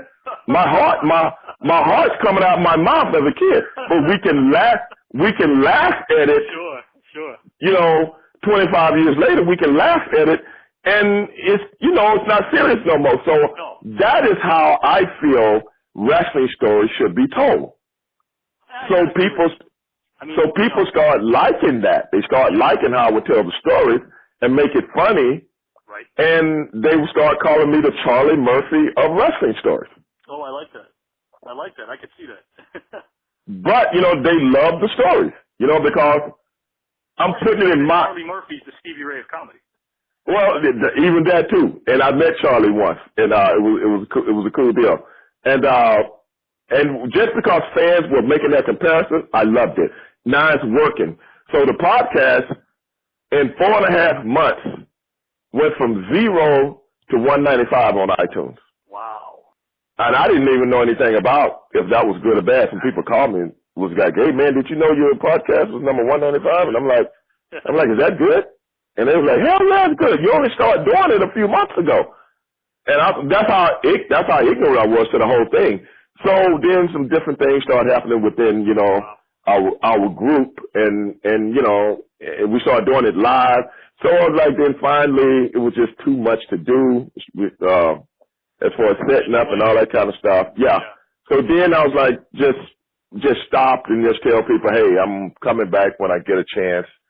And that's where we are now. I'm bought all the equipment. I'm gonna set everything up in my office, which I pretty much got everything now.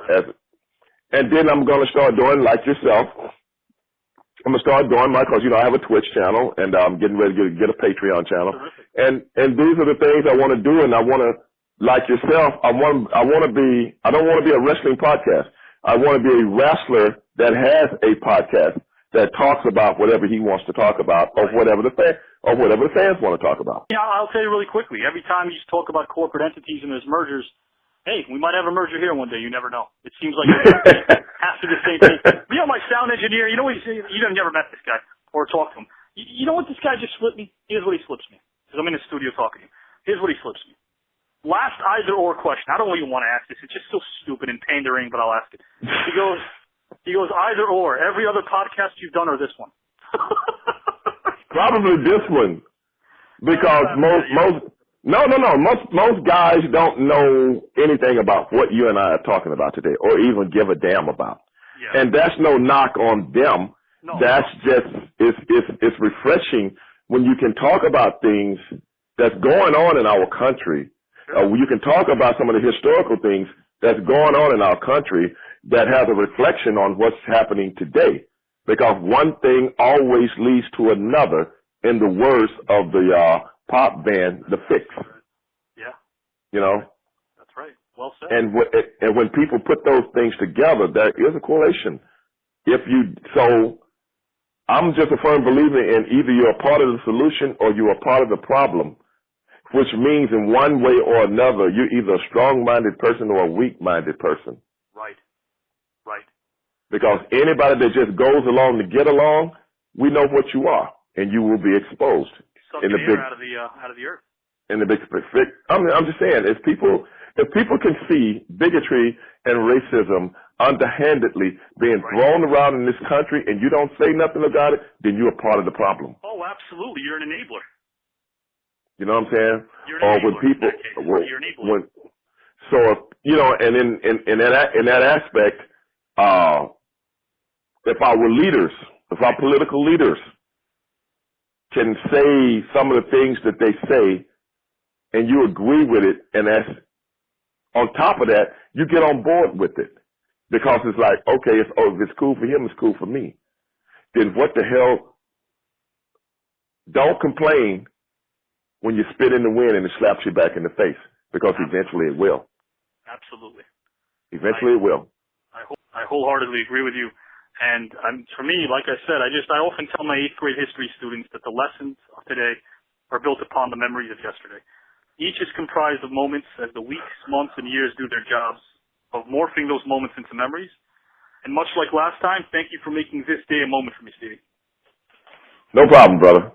Anything you want to tell fans that are listening? Hey, man, a lot more people need to listen to you. I tell them that a lot. I appreciate that. I've never listened to your podcast, but I hope it's as good as it is with me. But hey, man, giving us a voice, giving professional wrestlers a voice to come on and talk about certain things, that's refreshing. And they can stay tuned for. It's not going to be Stand Up for Greatness anymore. I'm going back to my original moniker, Straight Shooting with Stevie Ray. Yes. Hey, Monica, to get in touch with you or websites, anything you want to mention? Hey, man, I'm Twitter, I'm Facebook, I'm Instagram, and hey, check me out, find me. Very easy to find me. My Instagram is linked to my Facebook, and my Twitter is Real Stevie Ray, and it's on like steaming pot of neck bones. And your boy's going to be at the Hall of Fame. It is what it is. There you go, guys. Realest guy in the room is Stevie Ray by far. We'll talk, Stevie. We'll talk real soon. No problem, bro. You have a good one.